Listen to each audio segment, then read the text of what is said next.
Peter Coleman's quantum tracker pulses steadily as he crouches behind a corroded storage container, his augmented eyes fixed on the NASA guard positions surrounding the abandoned industrial complex.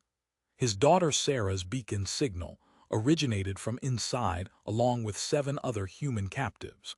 The reptilian raiders made a critical mistake targeting his family. Now this former Marine Corps sergeant intends to show these aliens exactly why taking a human child is the last error they'll ever make. Through his tactical visor's enhanced display, he catalogs each threat. 3 NASA warriors patrol the perimeter, their scaled hides reflecting dull orange in New Denver colony's setting sun.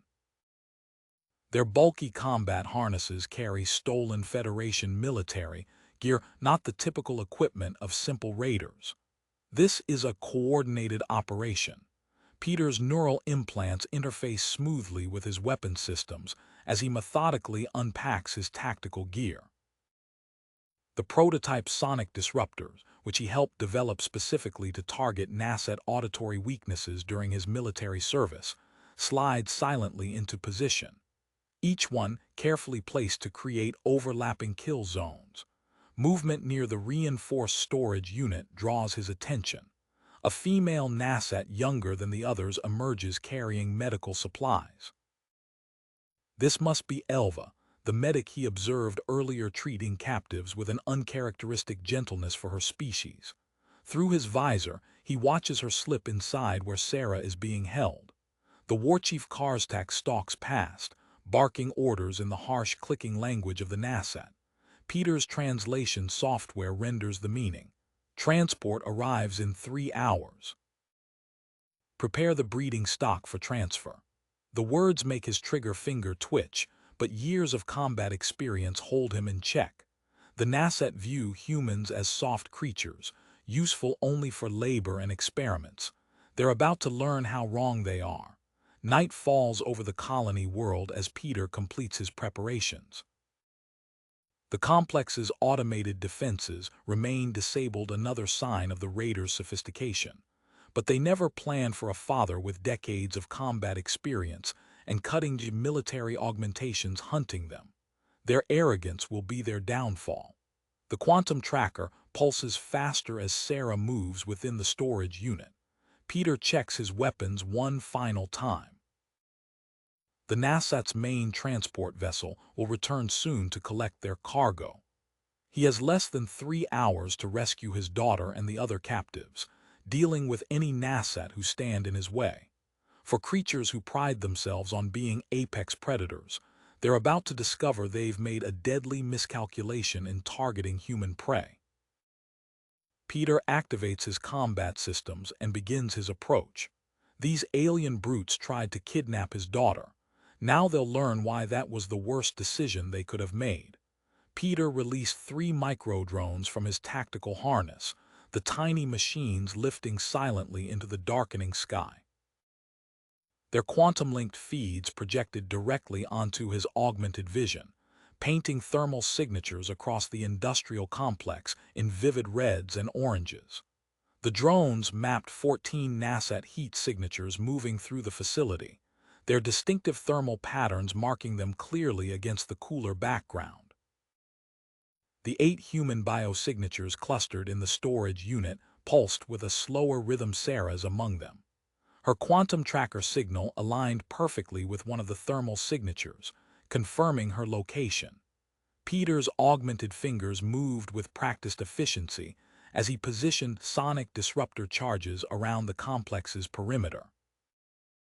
Each device locked into place with a subdued click, their activation lights dimming to near invisibility in the growing darkness. The charges would emit precise frequencies calibrated to the NASA's auditory vulnerabilities frequencies he'd helped develop during his service years. The first charge activated with a high-pitched whine that human ears barely registered. Through his tactical display, Peter watched 2 NASA guards stumble, their scaled hands clutching at the sides of their heads. The warriors moved east to investigate, leaving a gap in their security pattern. Peter slipped through the western entrance, his boots making no sound on the metallic flooring. His neural implants interfaced with his tactical systems, highlighting optimal movement paths and potential threats. The corridor ahead opened into a junction, and his enhanced hearing picked up the distinctive click-scrape of nasset claws on metal. A male warrior Grexther, according to Peter's tactical database, emerged from the side passage. Peter's targeting system integrated seamlessly with his rifle, highlighting the vulnerable junction between neck and shoulder scales. One suppressed shot, and Grexther collapsed without raising the alarm. Moving deeper into the facility, Peter passed through what appeared to be a command center. Holographic displays showed detailed maps of nearby colonial settlements, and a secured terminal flickered with data about human genetic sequences. His neural implants captured and archived everything for later analysis. A message log revealed communications with an unknown party, discussing technology exchanges for human specimens. The medical bay ahead cast soft blue light into the corridor. Through the transparent partition, Peter observed the Nasat medic Elva carefully administering fluids to a dehydrated human captive. Her movements were precise, clinical, different from the rough handling typical of her species. Peter marked her position in his tactical display but continued past. She might prove useful later. His visor flashed with an incoming transmission alert. The Scale Storm, a Nasat transport vessel, was broadcasting approach vectors to the facility.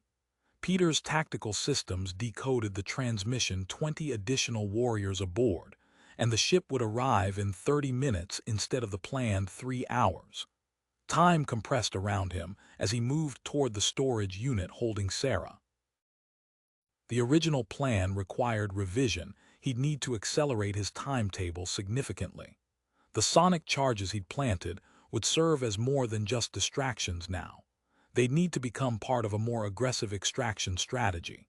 Peter checked his weapon systems one final time as he approached the storage unit's sealed entrance. Behind that door, Sarah waited with 7 other captives.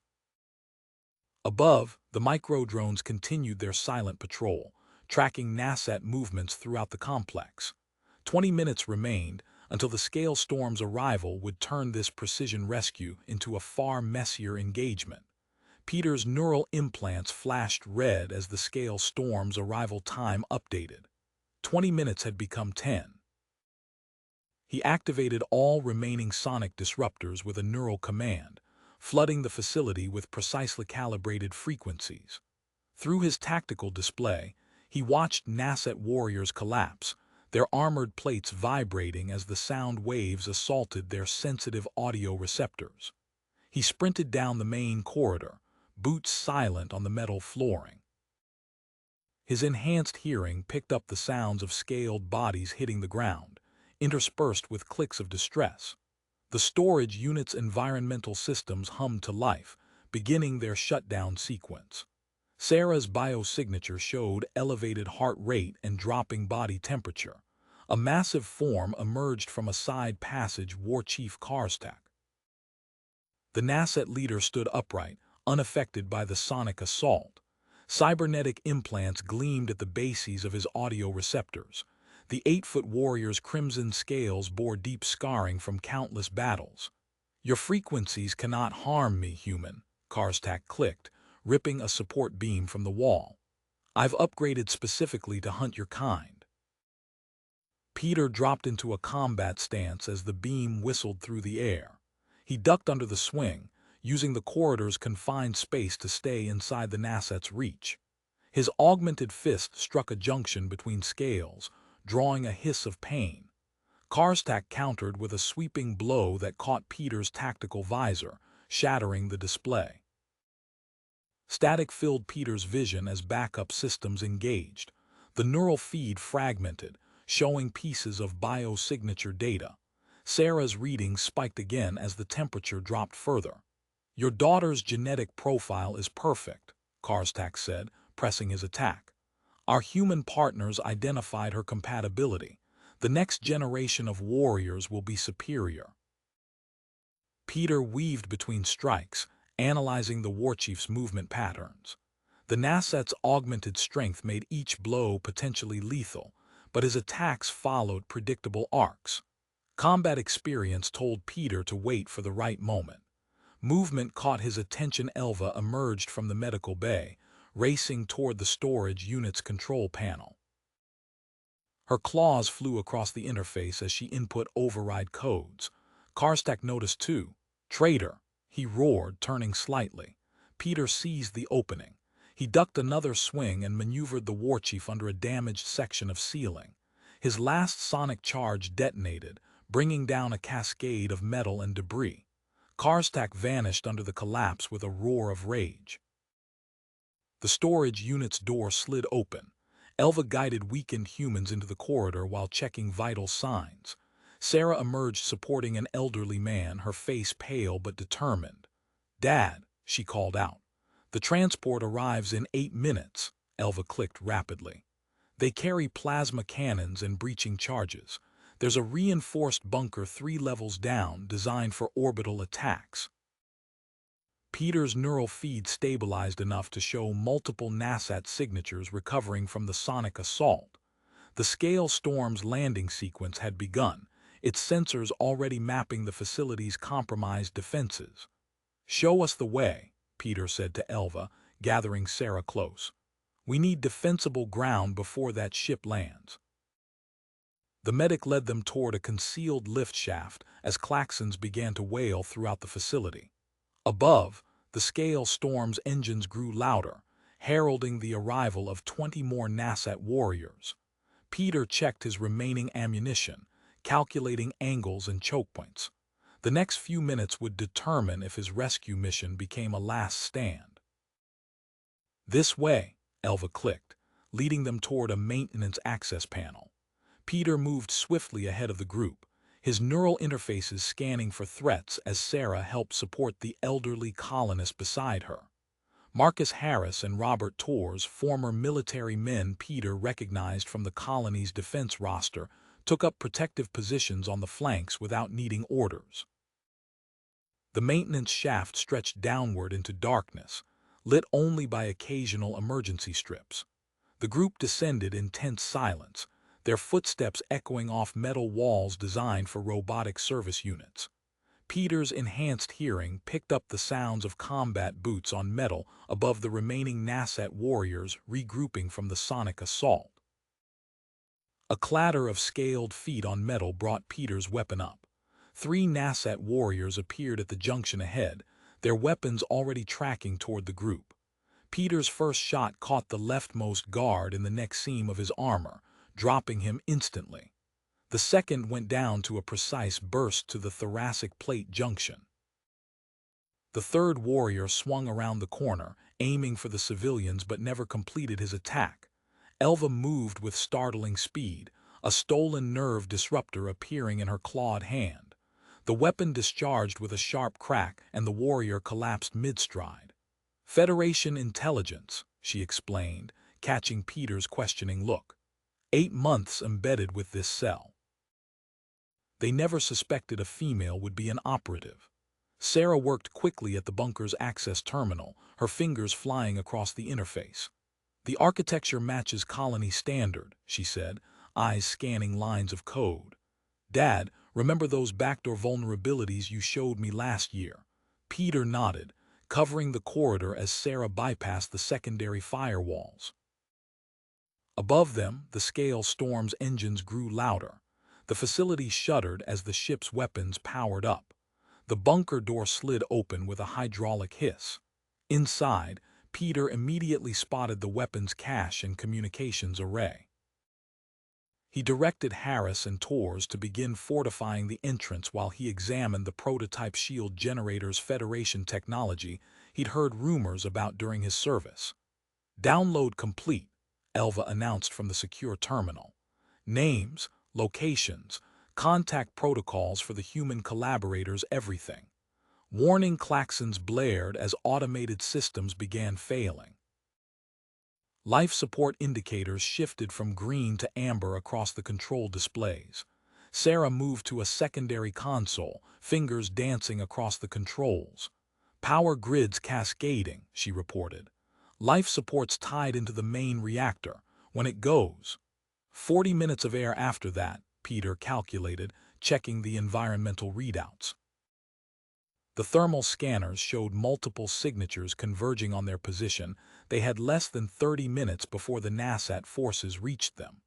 Peter activated the shield generators, watching power levels drop faster. The prototype barriers hummed to life, creating a translucent blue field across the fortified entrance. Each generator pulled massive amounts of power, accelerating the life support failure, but buying them precious time against the approaching NASAT forces. "Dad, look at this," Sarah called from her console.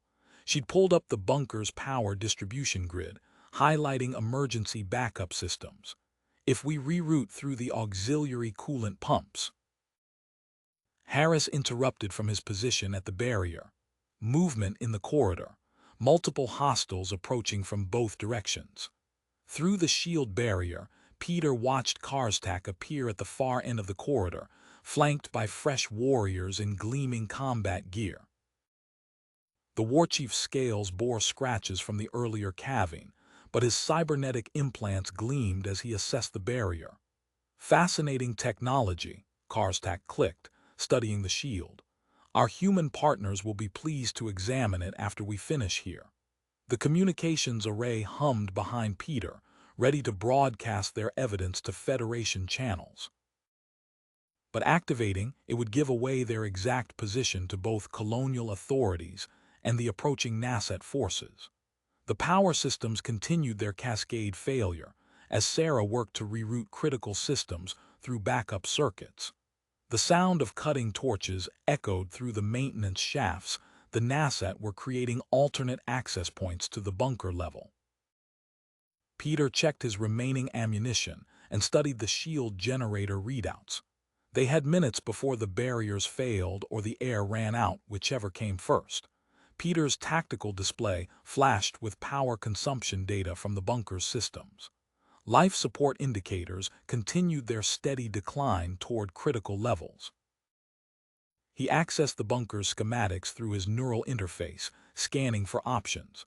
"Sarah, help me access the hydrogen fuel cells," Peter said, moving to the shield generator's primary control panel. "We can route emergency power through the shield matrix." Sarah nodded, her fingers already working across the console, redirecting power from non-essential systems. "Lighting and thermal control will go offline, but it should buy us 2 hours of breathable air." The bunker's main lights flickered and died, replaced by the soft blue glow of the shield barrier and scattered chemical emergency lights. Temperature readings began to drop immediately. Peter distributed thermal blankets from the emergency supplies, while Harris and Torres maintained their positions at the entrance. "Movement at Junction 7, Torres reported, his weapon trained on the corridor. Thermal signatures approaching from multiple vectors. Through the barrier, Peter observed NASAT scout units deploying sensor arrays. Behind them, larger warriors carried plasma-cutting equipment. Karstak stood at the rear, coordinating his forces through encrypted channels. "I found something," Sarah called out, her face illuminated by her console's glow. "The maintenance network is still operational. The automated repair drones use different frequencies than standard communications." Elva moved between consoles, her claws clicking rapidly across interfaces. "Data decryption complete, you need to see this." She transferred files to the main display. "The operations leader is Dr. Marcus Blackwood, former Federation genetics researcher." Peter scanned the files, noting facility locations on 3 other frontier worlds. "Evolution's Vanguard," he read. "They're attempting human NASAT genetic hybridization." The bunker shuddered as plasma cutters engaged the outer doors. Peter activated the shield barrier at maximum power. The NASAT cutting beams scattered against the energy field, creating a cascade of sparks. "Their sensors are malfunctioning," Harris observed. "The shield's interference pattern is masking our heat signatures." A new alert flashed across the tactical display. Sarah accessed the incoming signal. Federation patrol vessel detecting. FPS Huntress Captain Reynolds commanding. 20 minutes out. Above them, the Scale Storm's weapons powered up, preparing to engage the approaching patrol ship. The facility's structure groaned under the stress of the NASAT vessel's engine wash. "Sir," Torres called out, pointing to a maintenance access panel. "That shaft leads to the vehicle bay. NASAT transports still parked there, too narrow for them to follow us." Peter calculated power consumption rates. Reaching the vehicles meant shutting down the shields. He studied the bunker layout, considering options. "We need to split up," he decided. "Sarah, how long to establish the maintenance network connection?" 7 minutes to link with New Denver Colony's defense grid. The Huntress will need that tactical data. Peter turned to Harris and Torres. "You two, secure that maintenance shaft. Elva, guide them to the secondary data servers. We need that intelligence. Sarah and I will complete the transmission and follow." The sounds of plasma cutters intensified as Peter distributed their remaining ammunition. The shield barrier flickered, power reserves dropping steadily. In the darkness, chemical lights cast harsh shadows across determined faces as the group prepared to move. Sarah's fingers flew across the console, reprogramming the communications array. Behind her, Peter watched thermal signatures converging on their position, counting down the minutes until their shield failed or the Huntress arrived, wondering which would come first. Through the barrier, Karstak's cybernetic implants gleamed as he studied their defenses, searching for weaknesses. The Warchief's forces pressed forward, plasma cutters carving methodically through the bunker's outer layers while the space battle brewed overhead. Peter accessed the tactical overlay through his neural feed, dividing their remaining resources. "We split into 2 teams," he said, marking positions on the facility schematic.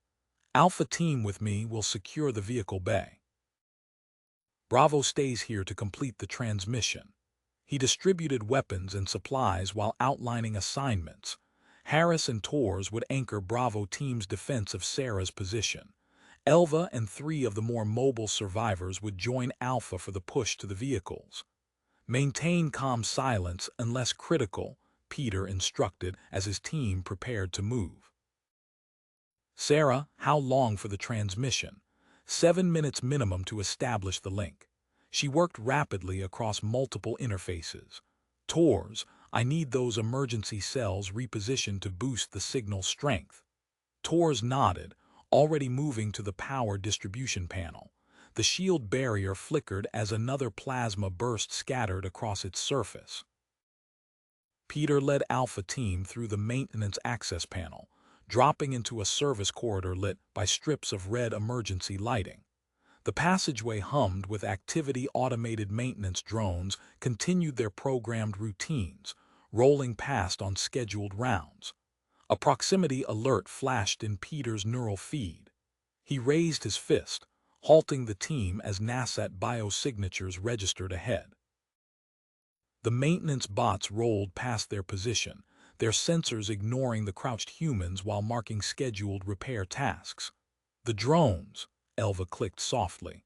"Their movement patterns mask our thermal signatures." Peter studied the drone traffic through his tactical overlay. The robots followed precise paths, creating regular gaps in sensor coverage. He synchronized their advance with the maintenance schedule, using the drone's signatures to obscure their progress from NASAT motion trackers. In the bunker, Sarah's fingers flew across the console as Torres finished repositioning the power cells. "Signals reaching the colony network," she reported, "but the connection's unstable." "Harris, watch that eastern junction, multiple breaching signatures." Harris shifted position, covering the weakening wall section. "They're hitting us from 3 directions now. Structural integrity at 40%. Alpha Team reached the vehicle bay access corridor. Peter's enhanced hearing picked up voices ahead, clicks and whistles in NASAT technical dialect. He held up 2 fingers, then pointed to the bay entrance. The technicians worked rapidly at the transport controls, their scaled hands moving across system interfaces. Peter retrieved the sonic disruptor, adjusting its frequency to match NASAT neural patterns. The weapon discharged with a subsonic pulse. Both technicians collapsed, their cybernetic implants temporarily overloaded. Vrex and Coral, Elva identified them, moving to the nearest transport's control panel. They've completed pre-launch sequences on 3 vehicles. Her claws tapped commands into the system. We can have them ready in minutes. Peter's tactical feed updated with new threat signatures. The Scale Storm's engines changed pitch as Federation vessels approached weapons range. Through the hull plating, he heard the deep thrum of charging weapon capacitors. The bay doors are sealed, Elva reported. Security lockdown from Karstak's command center. Get the transports ready, Peter ordered. I'll deal with the override. He accessed the maintenance shaft schematics, plotting a route to the command level. The bunker's power grid fluctuated as Sarah's transmission pushed through colonial defenses. Emergency klaxons blared new warnings, life support systems failing faster than projected. Harris targeted structural weak points, preparing to trigger a controlled collapse of the maintenance tunnels. 14 minutes of air, Tors calculated, checking environmental readings. After that, Peter moved through access corridors, following drone paths to avoid NASAT patrols. Above, the Scale Storm's weapons powered down as colonial defense platforms acquired targeting solutions. The facility shuddered as breaching charges detonated at multiple points. He reached the command-level access shaft, neural feed highlighting Karstak's position through sensor data. The warchief coordinated his forces from a central hub, directing teams through the facility's crumbling infrastructure. Federation ships moved into attack formation, their weapon signatures registering on tactical displays. The complex groaned, structural members twisting as Harris's calculated collapse sequence began. Peter braced against a wall as tremors rippled through the facility. Time was running out for the transmission, for their escape, for the entire facility's survival. His neural feed updated with multiple countdown timers: life support failure, structural collapse, Federation weapon range. Through the command center's armored viewport, he watched Karstak study tactical displays, the warchief's cybernetic implants processing combat data as his forces pressed their assault. Behind Peter, the facility's automated systems continued their programmed routines, oblivious to the growing chaos around them. Through the viewport, Karstak's attention shifted to a new alert on his tactical display. Peter seized the moment, sliding the maintenance panel aside and entering the command center.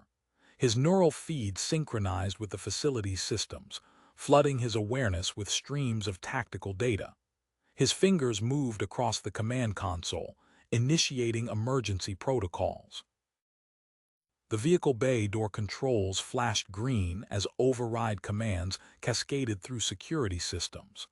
A secondary data stream caught his attention, detailed NASAT fleet movements throughout the sector. He began downloading the intelligence to his neural buffer.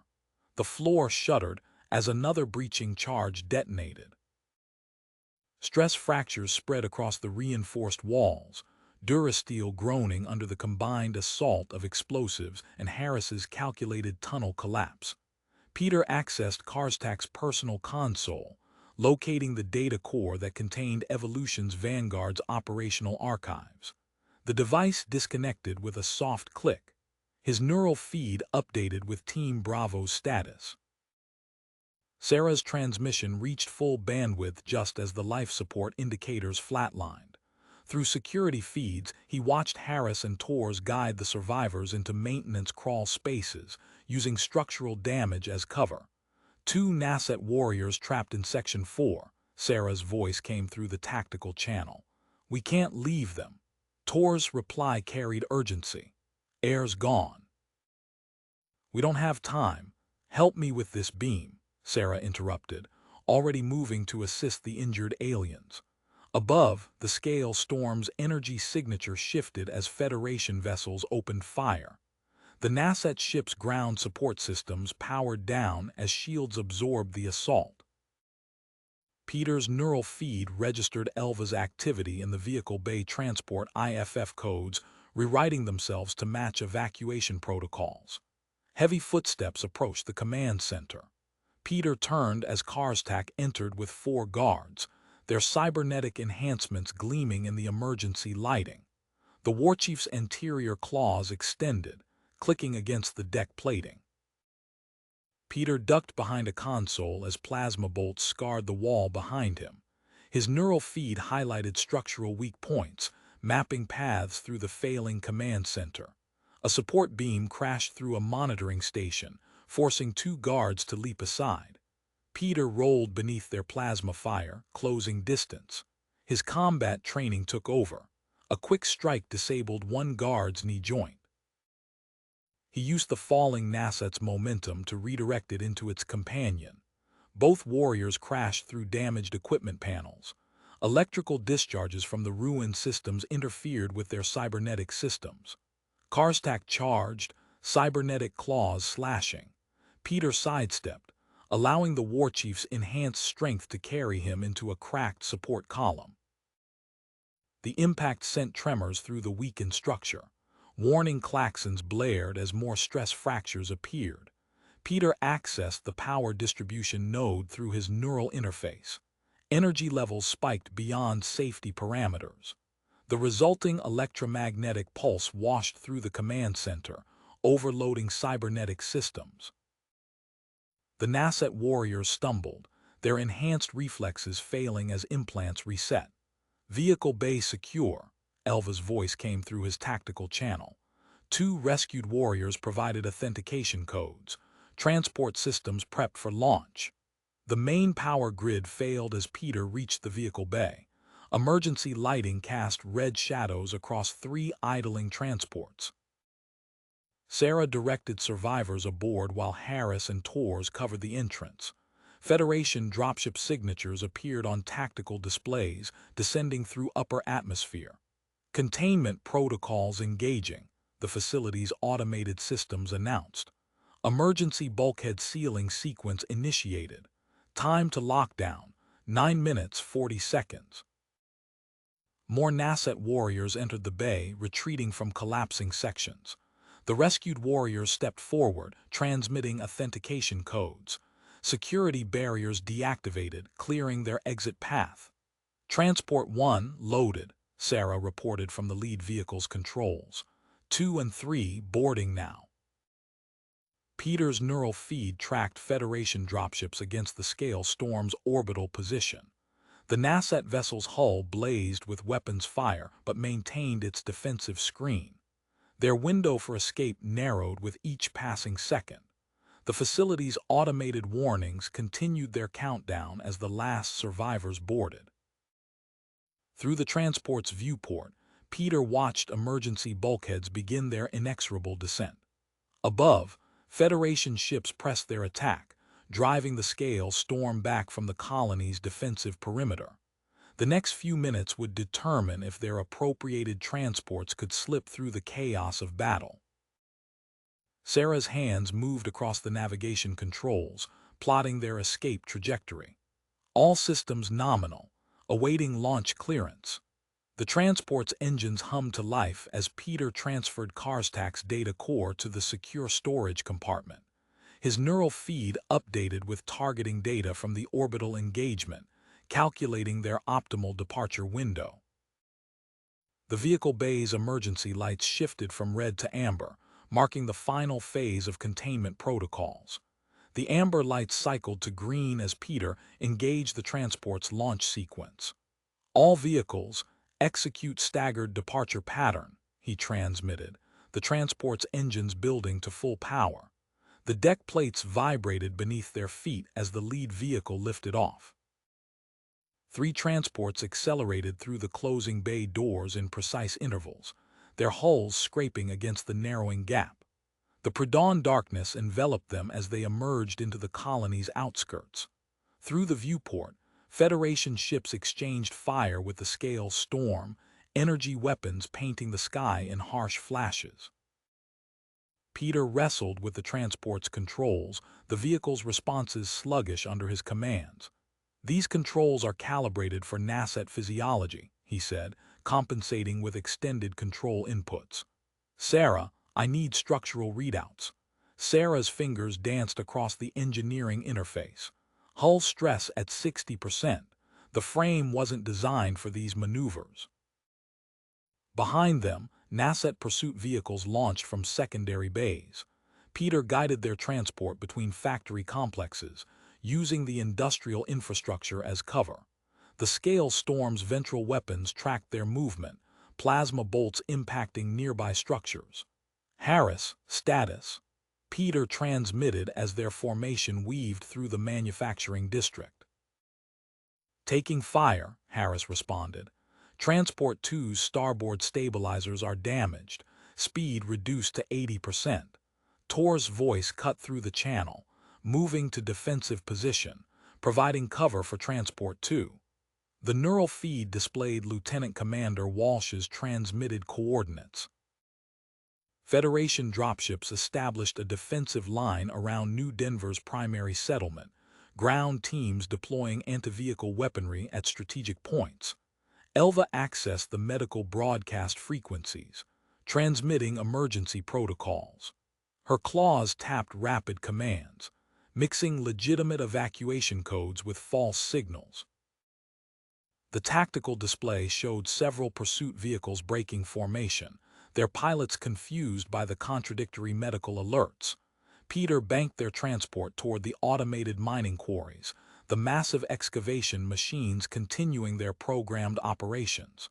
"New contact," Sarah reported. "The rescued warriors are transmitting data." She examined the incoming feed. The Scale Storm carries a prototype bombardment weapon. Their power systems are charging 10 minutes until they can fire.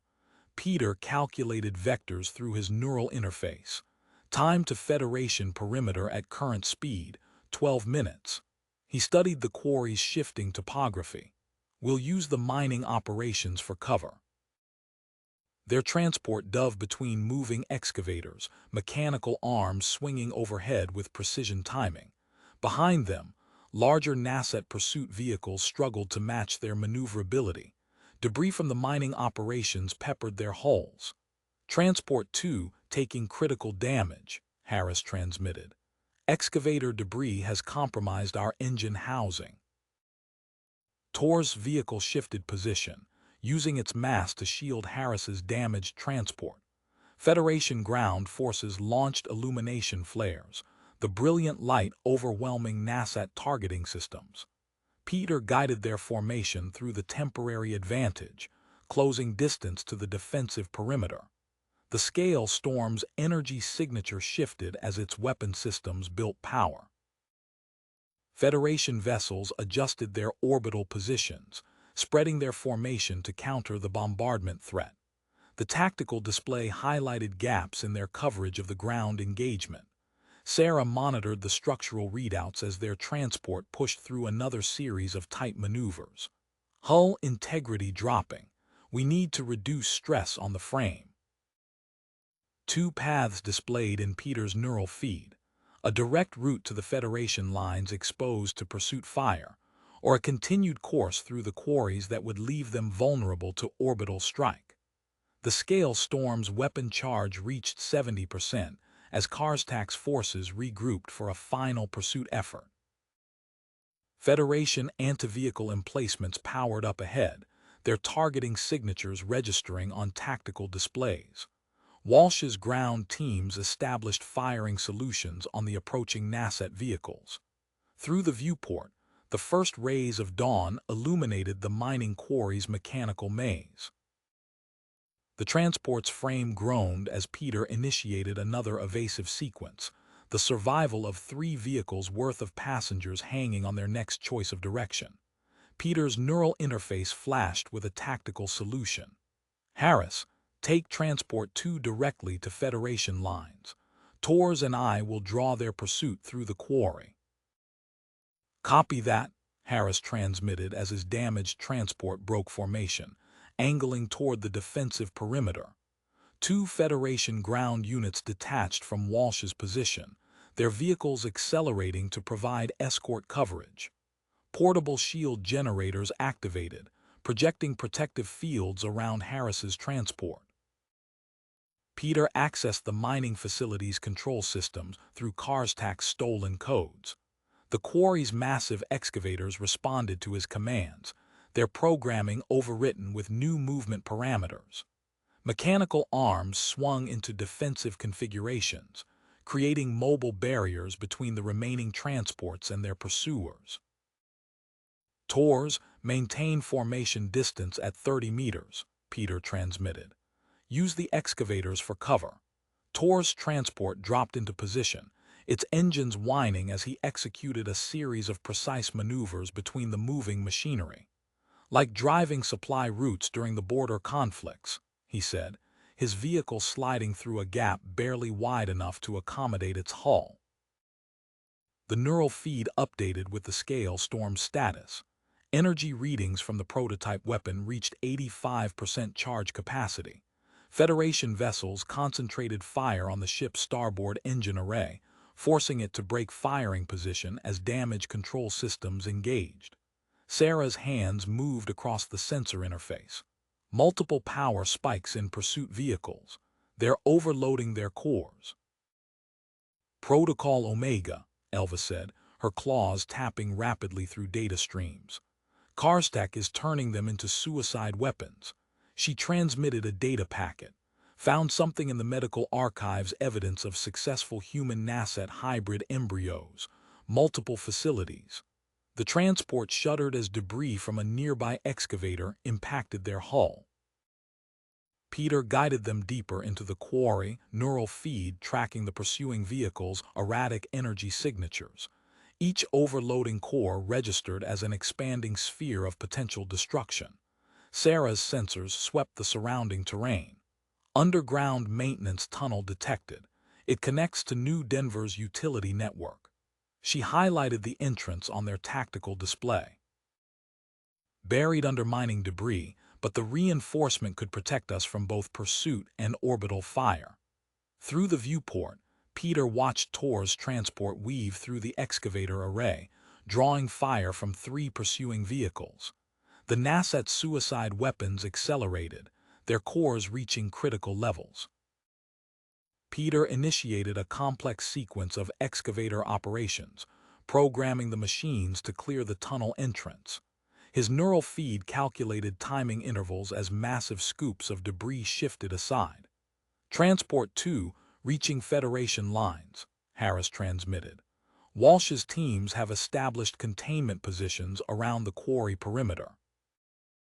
The Scale Storm's weapon charge reached 92% as Federation ships executed their attack run. The Nasset vessel's starboard section erupted in a cascade of secondary explosions, forcing it to break orbit. Tunnel entrance clearing, Sarah reported. 20 seconds to access. Tors positioned his transport between them and the approaching suicide vehicles. I'll screen your approach. These engines still have some fight left. Peter's neural feed mapped the optimal route through the shifting excavator pattern. The transport's frame groaned as he pushed it to maximum acceleration. Behind them, the first Nasset core reached critical mass, its detonation illuminating the quarry in harsh light. The maintenance tunnel's entrance appeared ahead, reinforced walls emerging from displaced debris.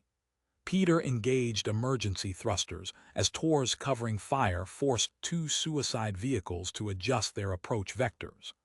The tunnel's darkness engulfed them as they dove beneath the surface, leaving the sound of explosions behind. Sarah monitored their structural integrity as they navigated the underground passage. 2 more detonations detected topside. Tors is drawing the remaining vehicles away from the tunnel network. The neural feed displayed a maze of utility conduits and maintenance shafts. Peter accessed the tunnel's emergency lighting systems, illuminating their path through New Denver's subterranean infrastructure. The transport's hull scraped against reinforced walls as they pushed deeper into the colony's underground network. Federation ground teams engaging remaining pursuit vehicles, Elva reported, monitoring tactical channels. Walsh is coordinating with orbital support to contain the Protocol Omega detonations. Peter guided their transport through another junction, neural feed calculating the most direct route to the Federation defensive line. Above them, the vibrations of surface combat rippled through the tunnel structure. The scale storm's weapon signature fluctuated as the ship struggled to maintain firing position with its damaged engines. The transport's sensors detected movement ahead in the tunnel network. Multiple signatures approached their position through the branching maintenance shafts. The sensor display highlighted a new set of signatures moving through intersecting maintenance shafts. Peter adjusted their trajectory, the transport's hull scraping against reinforced walls as they navigated the tight confines. Colony infrastructure grid accessed, Sarah announced, her fingers moving across the interface. Detection systems show a water purification facility connected to these tunnels. She transmitted schematics to Peter's neural feed. The facility's electromagnetic shielding could protect us from both surface detonations and orbital weapons fire. The scale storm's energy readings spiked to critical levels on their tactical display. Sarah's eyes widened as she processed the incoming data. The prototype weapon they're jettisoning it, targeting systems locked on the main settlement. Elva's medical scanner hummed as she analyzed atmospheric data. Impact trajectory calculated. 7 minutes until the device hits the power generation facility. Her claws tapped rapidly across the display. A direct hit will trigger a fusion reactor cascade. The tunnel walls shuddered as Tor's transport entered the maintenance system behind them, its engines straining. Port stabilizers failing, he transmitted. Had to dodge a suicide vehicle at point-blank range.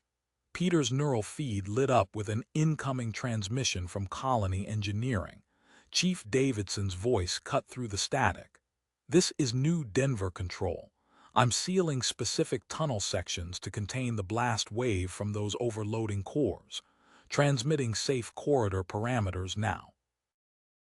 Multiple tunnel junctions illuminated on their tactical display, marking Davidson's designated route. Peter guided their transport through a sharp turn as emergency bulkheads slammed shut behind them, sealing off adjacent passages. Karstag's warriors are converging on the power facility, Sarah reported, monitoring surface communications. They're targeting the containment systems. Federation channels crackled with activity as Walsh coordinated his response. Ground teams moving to intercept hostile forces at the facility perimeter. Maintain pressure on the scale storm, don't let it provide air support. The transport's frame groaned as Peter executed another precision turn, matching their speed to Davidson's tunnel sealing sequence. Behind them, Tor's damaged vehicle struggled to maintain formation through the narrow passages. Structural integrity at 40%, Sarah announced, examining their engineering readouts. These tunnels weren't designed for transport traffic. Davidson's voice returned, rerouting auxiliary power to maintain life support in your section. The blast doors will only hold against those core detonations for a few minutes. You need to clear Junction 7 before I seal it permanently. Peter's neural feed displayed their position relative to the water facility. Tor's transport lagged further behind with each turn, its damaged systems barely responding to control inputs. The prototype weapon's descent timer reached 5 minutes as they approached the critical junction. Federation teams engaging Karstag's warriors, Elva reported. Heavy weapons fire near the power facility's eastern entrance. The tunnel ahead curved sharply, its walls lined with power conduits and water pipes. Peter initiated thruster corrections as their transport navigated the bend, the hull plates squealing against reinforced surfaces. Tor's vehicle appeared in their rear sensors, its engine signature fluctuating dangerously. "Junction 7 in sight," Sarah said. 30 seconds until Davidson seals it. Peter accessed the transport's emergency systems, pushing their failing engines beyond safety limits. The neural feed projected their trajectory through the narrowing passage as Tor's transport fell further behind. Above them, the ground shook with the impact of NASA core detonations, the blast waves partially contained by Davidson's sealed tunnels. The prototype weapon's descent timer reached 4 minutes. Through their tactical feed, they watched Walsh's teams establish defensive positions around the power facility, exchanging fire with Karstak's approaching warriors. The Scale Storm, its hull breached in multiple sections, attempted to maintain orbital position despite critical system failures. Junction 7's blast doors began to close as their transport cleared the threshold. Tor's vehicle limped toward the narrowing gap, its damaged engine straining against failing stabilizers. The neural feed calculated closing times against their current speeds as Peter coordinated with Davidson through emergency channels, every second critical in their race through New Denver's underground maze. Through Junction 7's closing portal, Tor's transport limped forward, metal screeching against metal, as its failing stabilizers forced it to list sideways. Peter watched through the rear sensors as the gap narrowed to mere centimeters on either side of the transport's hull. Core temperature critical, Tor's transmitted. Stabilizers at 12%. The blast doors slammed shut behind them with a resonating boom that echoed through the maintenance tunnel. Davidson's voice crackled over the comm. Junction 7 sealed. Tracking multiple detonations in sectors 3 through 6. Sarah's fingers flew across the sensor interface, monitoring the tunnel's structural grid. Debris field ahead. Mining operations caused a partial collapse. Through the viewport, Peter saw the obstacle course of fallen support beams and crushed maintenance panels. His neural feed highlighted a narrow path through the wreckage, barely wide enough for their transport. A maintenance crawler sat idle nearby, its automated system still active. "Accessing crawler controls," Sarah announced. Her hands moved across the interface as she redirected the machine's programming. The crawler's manipulator arms extended, grabbing twisted metal and shifting it aside. Tor's transport weaved erratically behind them, each course correction bringing it dangerously close to the tunnel walls. "Port engine failing," he transmitted. "Cannot maintain straight trajectory." Peter guided their transport through the newly cleared path, the hull scraping against debris despite his precise movements. The neural feed displayed pressure readings from the sealed sections behind them, rapidly climbing as NASA cores detonated in sequence. "Pressure wave approaching faster than projected," Davidson transmitted. "Initiating emergency venting through waste management systems. Standby for gravitational fluctuations." Elva's medical scanner hummed as she analyzed incoming data from the surface. Prototype weapons radiation signature isolated, transmitting shield modification parameters to Walsh's teams. Her claws tapped rapidly. Design confirms evolution's vanguard involvement. The tunnel shook as the Scale Storm launched its final attack. Through their tactical feed, they watched Walsh's forces split their fire between incoming missiles and Karstak's advancing warriors. Team Sigma engaged the strike team near the power facility's eastern entrance, while Team Delta's anti-air batteries tracked the falling prototype weapon. Their transport cleared another section of debris as the maintenance crawler continued its work. The neural feed displayed a junction ahead the main water distribution hub. Its reinforced chambers offered protection, but Peter saw the filtration system's defensive protocols activating in response to their approach. "Automated defenses detecting NASA hull signatures," Sarah reported. "System marking us as biological contaminants." The pressure wave gained momentum behind them, Davidson's venting procedures barely slowing its advance. Tor's transport scraped against another debris pile, sending sparks cascading across their rear viewport. "Hub access requires override of 3 filtration checkpoints," Sarah said, her hands moving across the interface. Each activation will trigger progressively stronger defensive measures. Peter accessed the first checkpoint systems through his neural feed, attempting to bypass its recognition protocols. The transport's frame shuddered as automated cleaning jets activated, spraying high-pressure decontaminants across their hull. First checkpoint cleared, Sarah announced. 2 remaining. Pressure wave will reach our position in 40 seconds. Above them, Team Delta's anti-air batteries engaged the prototype weapon, their modified shields allowing closer firing positions. The tactical feed showed Team Sigma pushing Karstak's warriors back from the power facility's perimeter, but the Scale Storm's missiles had created gaps in their defensive line. Tor's transport lurched sideways as another stabilizer failed. "Cannot maintain control much longer," he transmitted. "Hull integrity at 23%. The second checkpoint's defenses activated electromagnetic pulses designed to neutralize biological threats. Peter's neural feed flickered as the transport systems absorbed the impact. Behind them, the pressure waves' advance accelerated through Davidson's venting network. Sarah's fingers danced across the interface, attempting to maintain their system integrity against the electromagnetic assault. Final checkpoint ahead.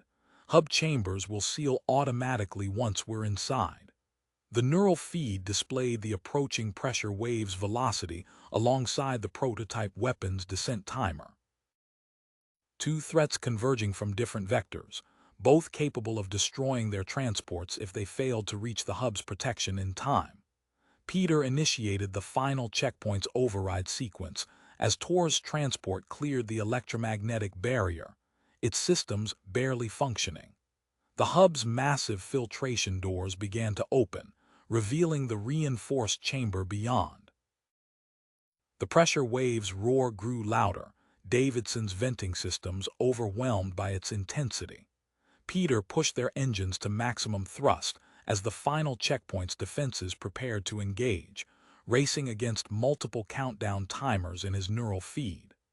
Peter's neural feed highlighted a critical systems option, the emergency hull polarization array.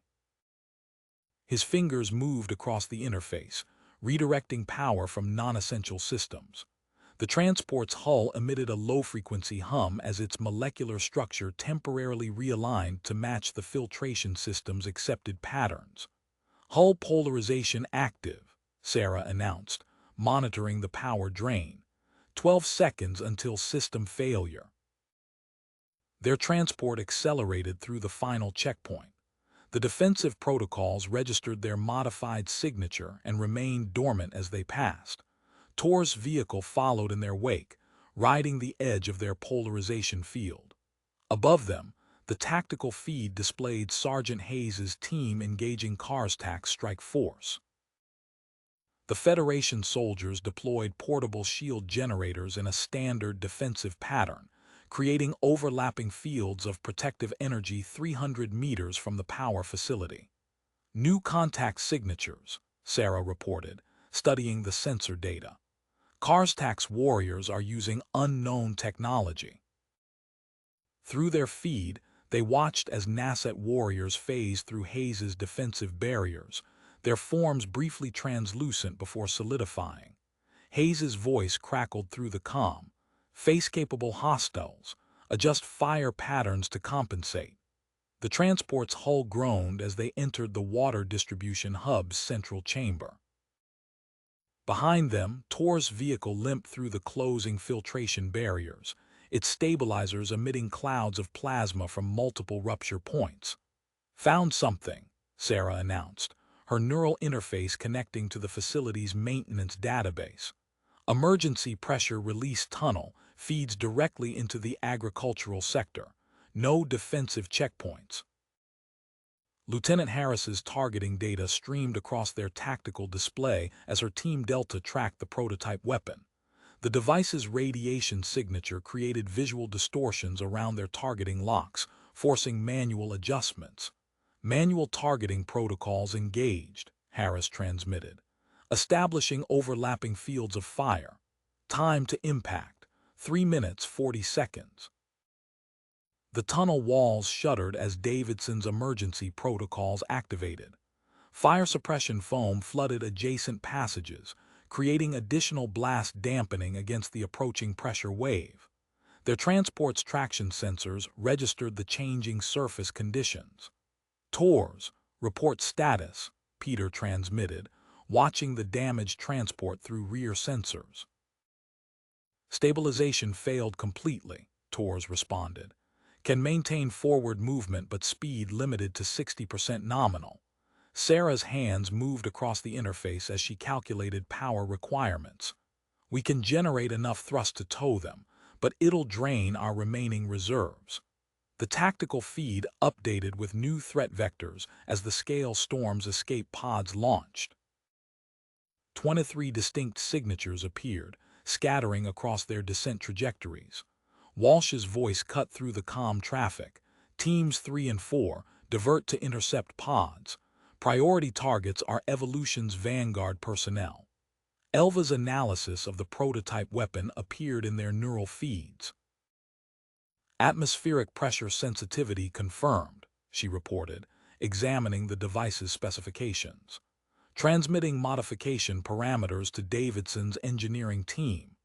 Peter initiated a hard turn toward the agricultural tunnel's entrance.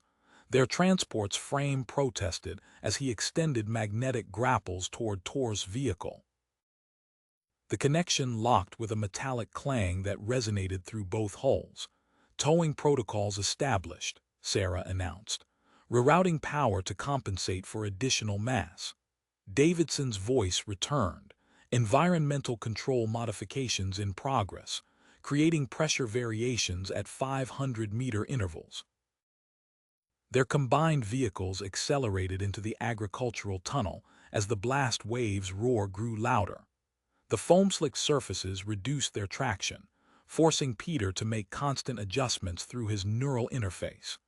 Tor's transport swayed behind them, its damaged hull leaving trails of sparks against the tunnel walls. Through their tactical feed, they watched Harris's teams execute synchronized firing patterns at the prototype weapon. The device's descent path wavered as modified shield harmonics interfered with its guidance systems. Near the power facility, Hayes's soldiers adjusted their positions to counter the face-shielded Nasset warriors, creating overlapping fields of conventional weapons fire that forced the attackers to remain solid long enough to advance. "Pressure wave approaching terminal velocity," Sarah reported. "Estimate 40 seconds until impact." The agricultural tunnel curved sharply ahead, its reinforced walls lined with hydroponic feed lines and atmospheric processors. Peter guided their linked transports through the turn as Davidson's pressure modifications began taking effect. The prototype weapon's descent telemetry showed increasing instability as it encountered the engineered atmospheric anomalies. Multiple alarms activated as their power reserves approached critical levels. The towing mechanism strained against Tor's dead weight, while their engines pushed against the foam-filled tunnel's reduced traction. Through the viewport, Peter saw the agricultural sector's main chamber ahead and beyond it, an unexpected advantage in their fight against Karstak's forces. "Structural supports," Peter transmitted, his neural feed analyzing Tor's failing transport. "Sarah, access the engineering schematics. We need the primary hull bracers." Sarah's interface connected to Tor's vehicle systems. The damaged transport's maintenance protocols activated, exposing access panels along its frame. 8 support beams available. Nasset architecture shows 90% compatibility with our towing mechanisms. Peter's Marine Corps engineering training surfaced in his neural feed, overlaying structural stress calculations across their viewport. His fingers moved across the interface, deploying their transport's external manipulators. "Hull integrity dropping," Tors reported as the manipulators extracted the first support beam. 17%. The tactical feed updated with new data from Lieutenant Commander Walsh.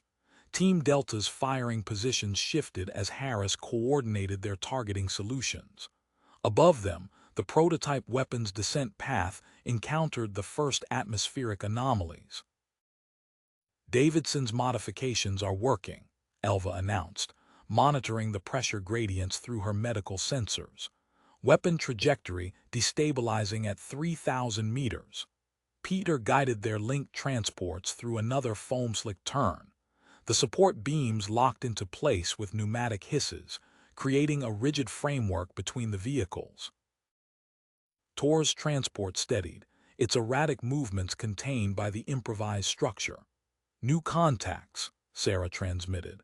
5 escape pod signatures detected in mining tunnels ahead. Evolution's Vanguard personnel confirmed. Through their tactical feed, they watched Sergeant Hayes deploy sonic emitters near the power facility. The devices activated with subsonic pulses that rippled across their sensor display. Karstak's face-shielded warriors flickered into visibility, their advanced technology disrupted by the repurposed pest control systems. Irrigation controls detected, Sarah reported, her hands moving across the interface. Tunnel flooding possible, but system activation will reveal our position.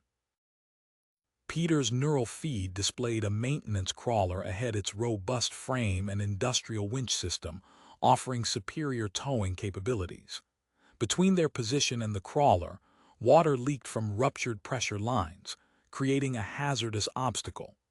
4 to 7 seconds until optimal detonation window, Harris transmitted. The prototype weapon's descent continued as Davidson's atmospheric processors strained against their limiters. The blast wave's impact reached the water distribution hub behind them. Davidson's voice cut through the calm traffic, redirecting reservoir flow, pressure wave exceeding projected values. Peter assessed their options through his neural feed. The Evolution's Vanguard scientists had established portable research terminals in the mining tunnels, transferring critical data from backup servers. Dr. Alina Rossi's signature appeared in their sensor readings, a previously unknown senior member of the organization. Accessing crawler controls, Peter transmitted. Tors, prepare for temporary disconnect. Sarah, calculate minimum safe distance from irrigation system activation. The transport systems interfaced with the abandoned crawler ahead. Its diagnostic data revealed fully charged power cells and operational winch mechanisms. Peter initiated the release sequence for their improvised towing framework. Through their tactical feed, they watched Harris's teams execute their firing solution. The prototype weapon entered the engineered pressure gradient, its guidance system struggling against the atmospheric interference. Davidson's engineering team pushed the processors beyond safety parameters, accelerating the pressure variations. Irrigation systems primed, Sarah announced. Flooding sequence uploaded to colony controls. Peter guided their transport through the water-filled section, systems compensating for the reduced traction. Behind them, Tor's vehicle followed the exact path, its stabilizers assisted by the rigid support structure. The blast wave's roar grew louder as Davidson's water redistribution protocols activated. Reservoir flow rates appeared in their neural feed, massive volumes diverted to counter the pressure waves advance through the tunnel network. Contact, Sarah transmitted. Research terminal signals detected. Data transfer in progress. Peter accessed the crawler's systems through their neural interface. The machine's powerful motors activated, its treads gaining purchase on the wet tunnel floor. They had to reach it before the blast wave's arrival, while preventing the Evolution's Vanguard scientists from completing their data extraction. The prototype weapon's descent timer reached a critical threshold.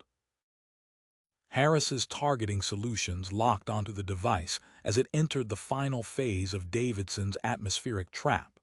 In the agricultural sector ahead, Dr. Rossi's team continued their work, unaware of the approaching transports and the colony's irrigation systems poised to flood their position. Peter accessed the tactical overlay, marking multiple intersecting tunnel routes. Sarah, initiate controlled flooding sequence. Direct water flow through sections K7 through L3. Executing. Sarah's hands moved across the interface. Irrigation systems activating in marked sections. Their transport sensors registered increasing water levels in adjacent tunnels as Sarah diverted flow through the maintenance network. The rushing water would force Dr. Rossi's team toward the primary junction ahead directly into their path. TOR's crawler status. Peter transmitted, guiding their transport through a partially collapsed section. Magnetic clamps secured, TOR's responded. Accessing crawler propulsion systems now. Traction at 83% despite flooding. The tactical feed displayed Dr. Rossi's team spreading through multiple maintenance terminals. Sarah's neural interface detected their attempted intrusion into the colony's data core. They're using modified access protocols, she reported, initiating countermeasures. Peter positioned their transport at the junction's entrance. The maintenance corridor intersected with 3 separate tunnel sections, each leading to different agricultural processing zones. Through their viewport, water cascaded from ruptured irrigation lines, creating a silvery curtain across the passage. Above them, Harris's targeting data showed the prototype weapon entering the engineered pressure zone. The device's descent path became increasingly erratic as it encountered rapidly shifting atmospheric conditions. Weapon entering final approach vector, Harris transmitted. Detonation imminent at 2,100 meters. Sarah's interface pulsed with warning indicators. Network breach detected in subsection C. Evolution's Vanguard uploading research data through emergency maintenance channels. Peter activated their transport's external floodlights, illuminating the water-filled junction. The Evolution's Vanguard scientists appeared through the spray, their personal shield generators creating rippling distortions around their forms. Dr. Rossi stood at the center of the group, a prototype weapon raised. The device resembled a standard Federation pulse rifle, but its power core emitted the distinctive blue glow of NASA technology. Through their tactical feed, Peter watched as more scientists emerged from adjacent tunnels, each carrying similar hybrid weapons. Davidson, status of power grid. Peter transmitted, noting the increasing strain on colony systems. Operating at 130% capacity, Davidson responded. Implementing emergency protocols. Residential sectors moving to auxiliary power. The prototype weapon's descent reached critical altitude. Harris's teams executed their final targeting solution as the device entered maximum atmospheric interference. The weapon's internal systems failed to compensate, triggering a cascading breakdown visible through their sensor feeds. A brilliant flash illuminated the northern sky. The electromagnetic pulse washed over the colony, temporarily disrupting their tactical displays. Emergency channels crackled with static as communication systems reset. Dr. Rossi's voice carried through the junction. Federation forces, power down your transport and surrender control of all data terminals. Peter accessed the crawler's systems through their neural interface.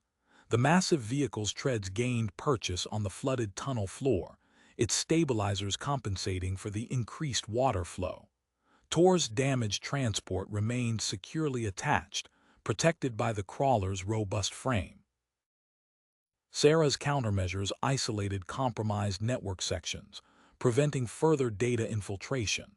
Through their tactical feed, they watched Hayes's sonic emitters continue disrupting the NASAT phase shields. Karstak's warriors constructed makeshift barriers from power facility equipment, adapting to conventional combat tactics. Lieutenant Commander Walsh reports automated defense turrets online, Sarah announced. Colony security engaging NASAT positions. The blast wave's impact reached another tunnel junction, triggering structural alerts across their display. Davidson's water pressure countermeasures slowed its advance, but sensors showed progressive collapse spreading through the network.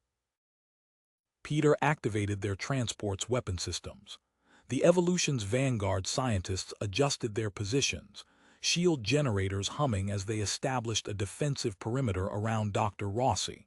Their hybrid weapons tracked the transport's movements, targeting sensors pulsing with combined human and NASA technology.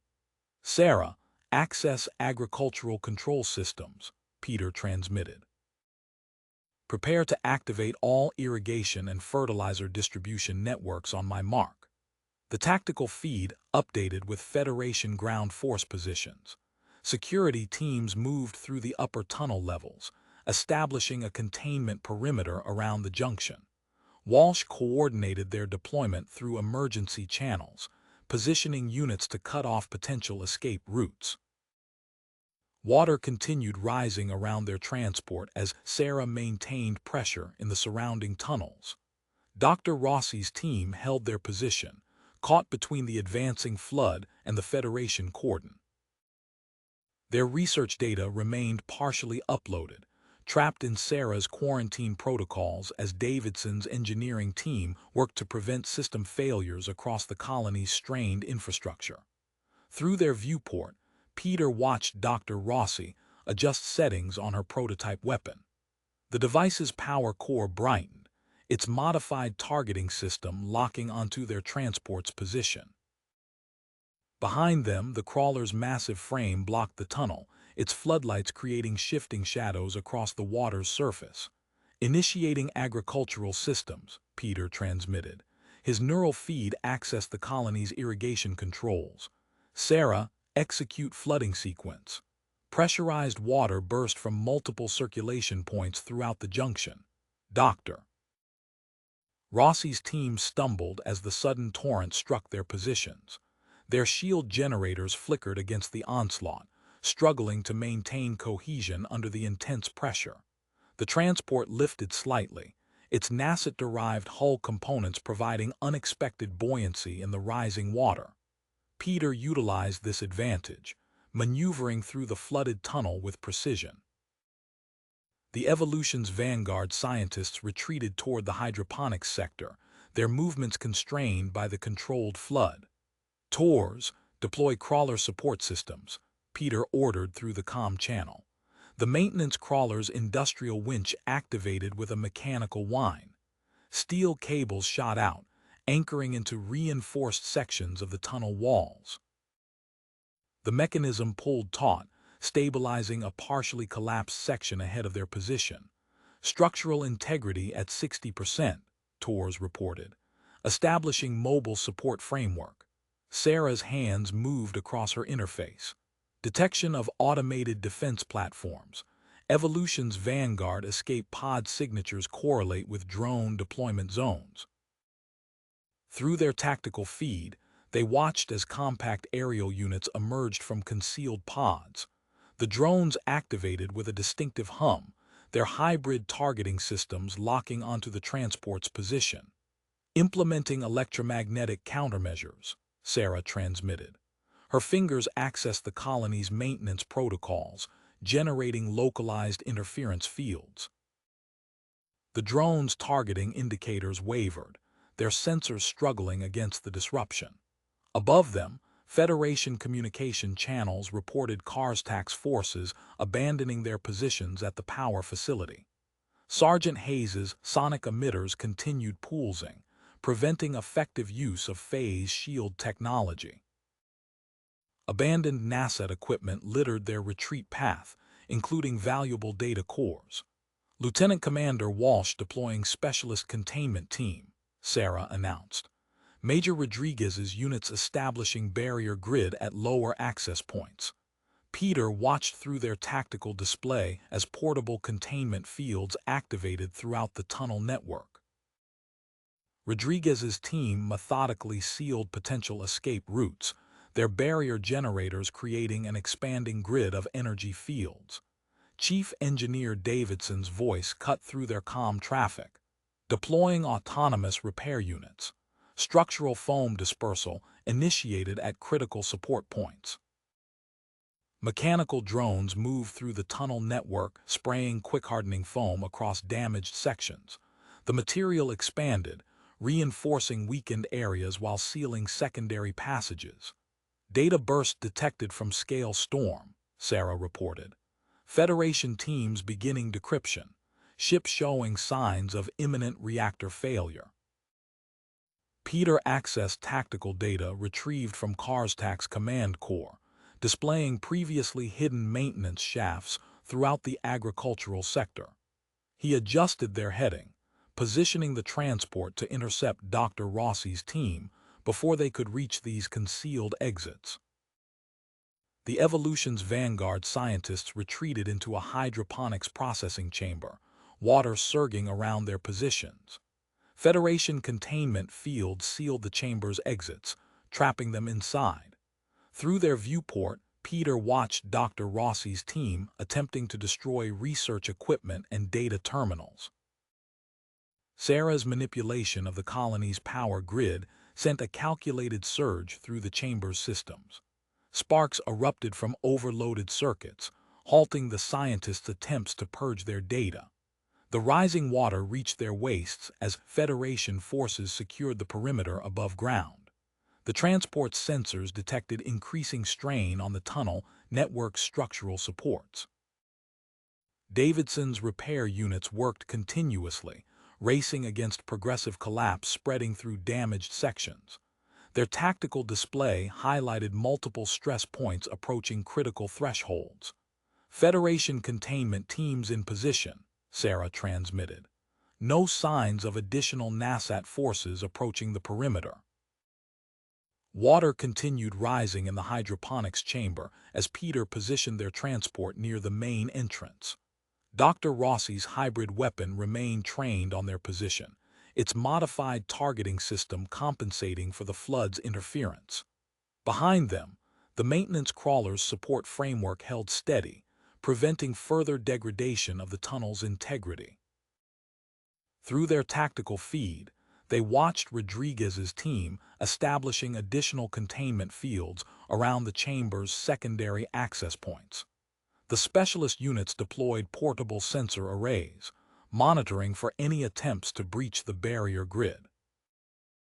Above them, Davidson's engineering team worked to stabilize the colony's strained infrastructure before complete structural failure became inevitable.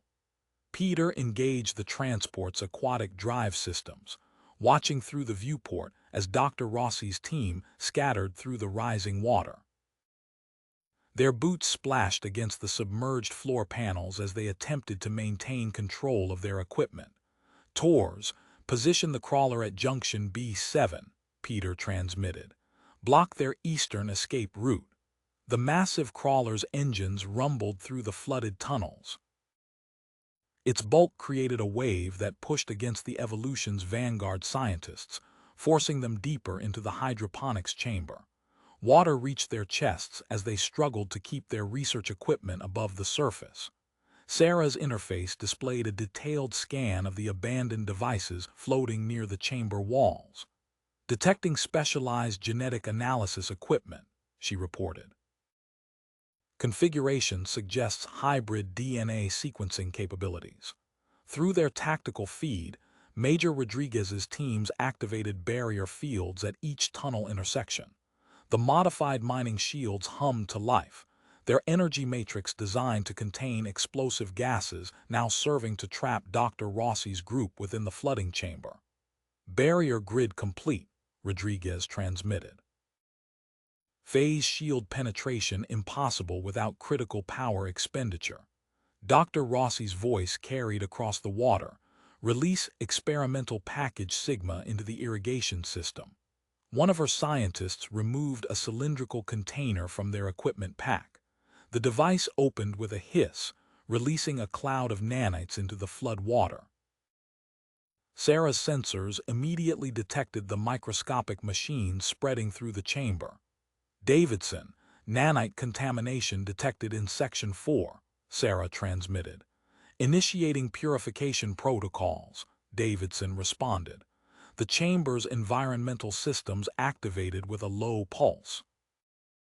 Waves of electromagnetic energy swept through the water, shorting out the nanites before they could reach the main irrigation network. Peter's tactical display updated with new data from the surface. Sergeant Hayes's team discovered abandoned NASA equipment near the power facility. The devices bore markings identifying them as terraforming prototypes. Lieutenant Commander Walsh reports complete destruction of Scale Storm, Sarah announced. Final transmission contained coordinates for additional research sites. Their transport's NASA-derived propulsion system cut through the flood with precision. The hybrid technology allowed Peter to execute tight maneuvers around submerged equipment and debris. Dr. Rossi's team activated personal shields, creating rippling bubbles of energy around their bodies. Sarah accessed the chamber's atmospheric controls, detecting unstable pressure differentials affecting shield integrity, shield power consumption increasing exponentially. Several scientists clutched data storage devices close to their chests. The sensitive equipment required specific atmospheric conditions to maintain data integrity. Sarah's manipulation of the chamber's environment forced them to choose between shield protection and preserving their research. Structural collapse imminent in Section C through E, Davidson transmitted. Implementing controlled sealing procedures. 9 minutes until complete chamber failure. The water level continued rising. 3 scientists raised their hands in surrender, their shields flickering out as they conserved power. Dr. Rossi and 4 others maintained their defensive positions, hybrid weapons trained on Peter's transport. Federation forces, you don't understand the importance of this research, Dr. Rossi called out. The genetic advancements we've achieved, a support beam groaned overhead, cutting off her words. Davidson's repair unit sprayed structural foam across weakened sections, but the damage spread faster than they could stabilize it. 7 minutes to structural failure, Davidson updated. Chamber ceiling showing critical stress patterns. Peter positioned the transport between Dr. Rossi's group and the remaining exits.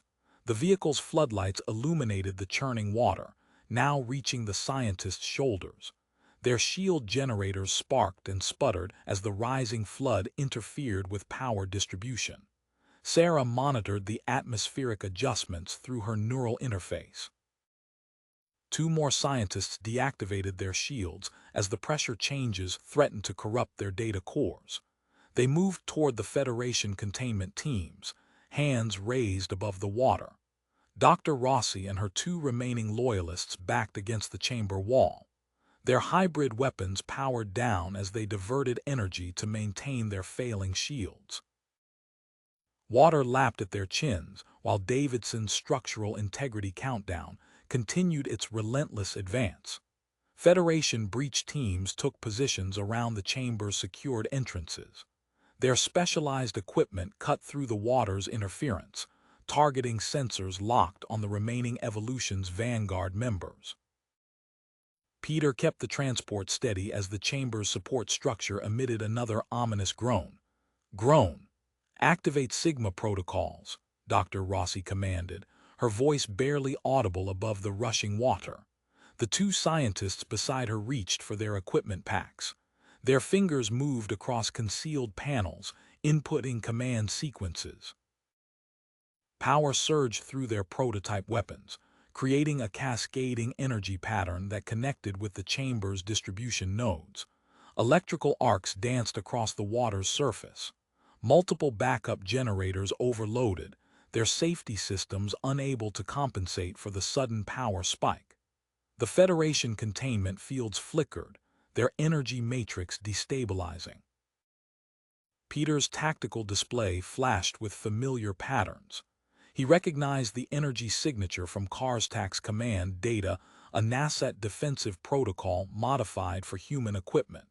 His hands moved across the transport's controls, activating countermeasures before Dr. Rossi's team could exploit the weakened barriers.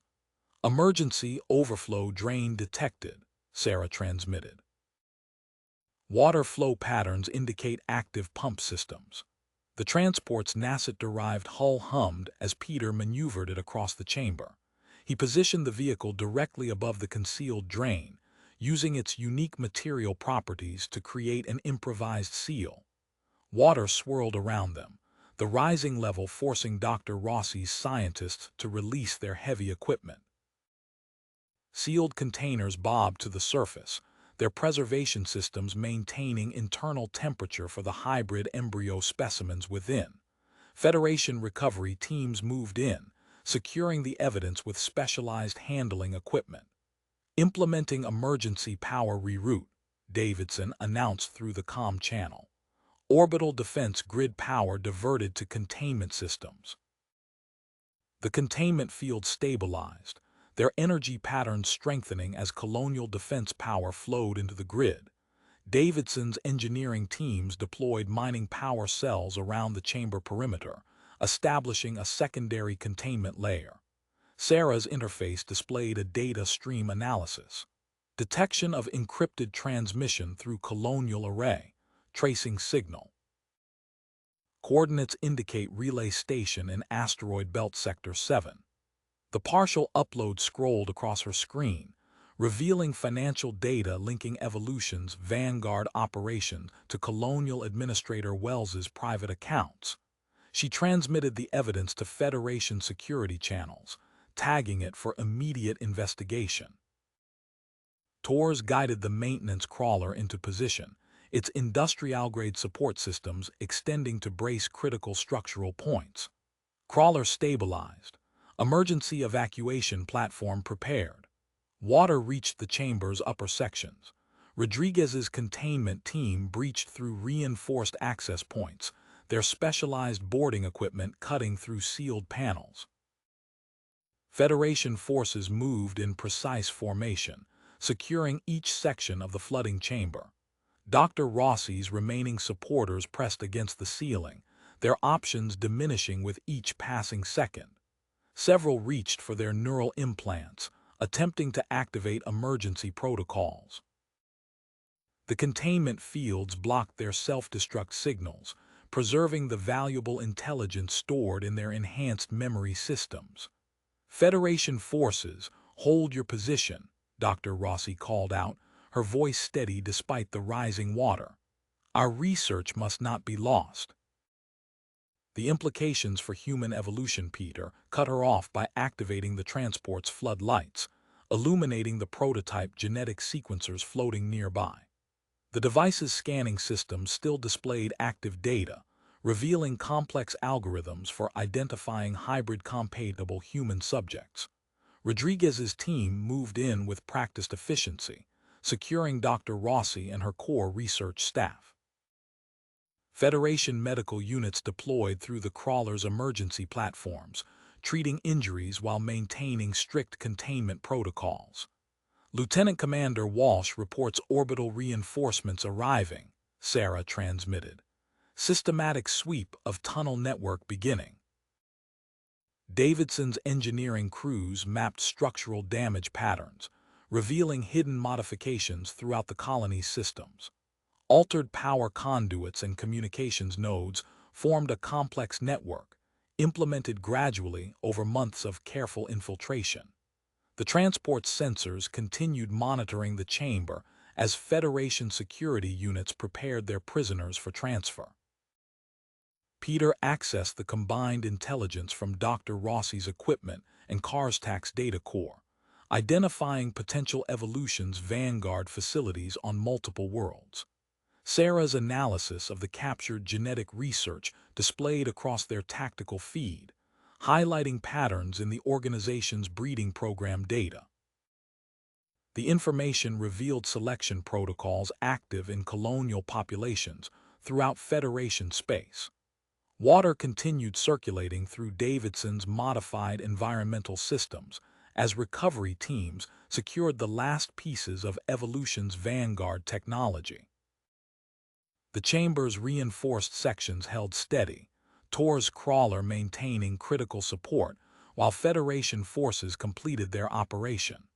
Through the transport's viewport, Peter watched specialized containment units being loaded with captured research materials.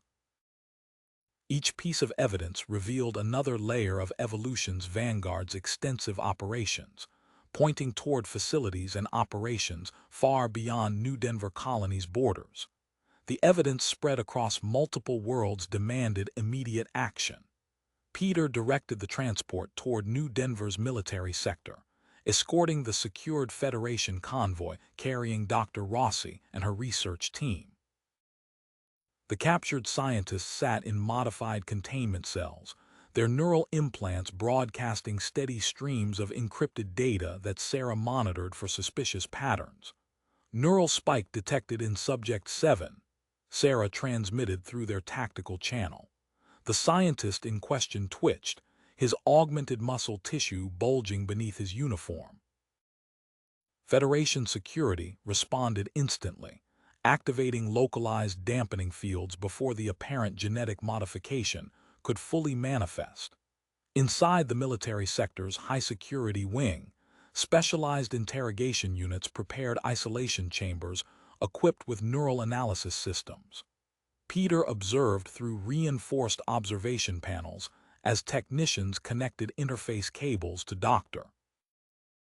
Rossi's neural ports. Data streams filled the monitoring displays, revealing layers of encrypted research files. Genetic compatibility classifications identified, Sarah announced, her processors sorting through the decrypted data. Evolution's Vanguard established a 17-tier system for hybrid candidates. She paused, her neural patterns showing elevated activity. My genetic profile is listed in Tier 1. They accessed my medical records during standard colonial screening procedures. James Cooper hunched over his workstation in the adjacent analysis center, correlation algorithms mapping connection points between known Evolution's Vanguard facilities.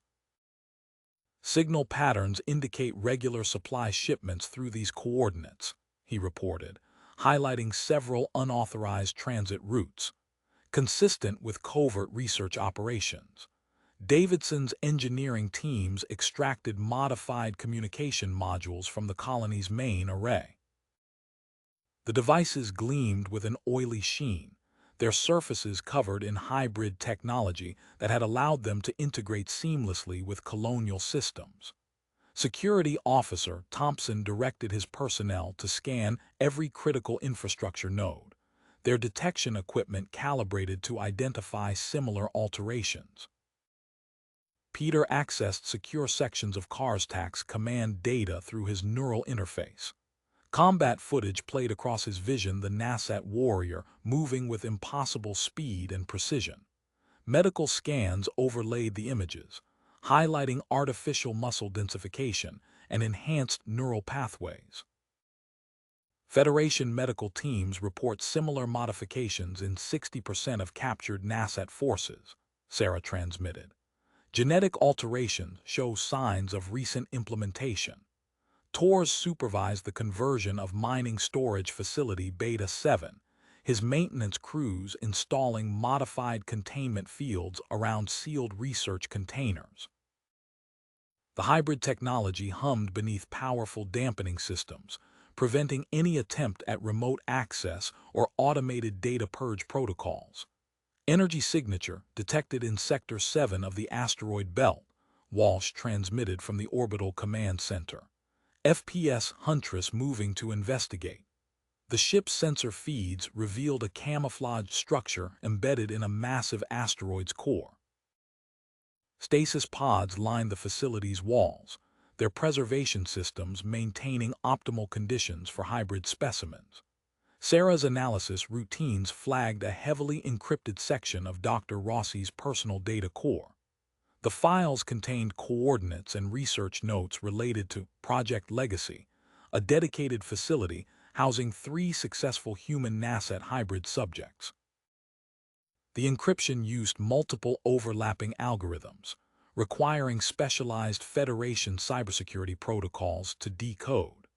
Peter reviewed the tactical data, while Federation teams secured the last Evolution's Vanguard assets within New Denver Colony.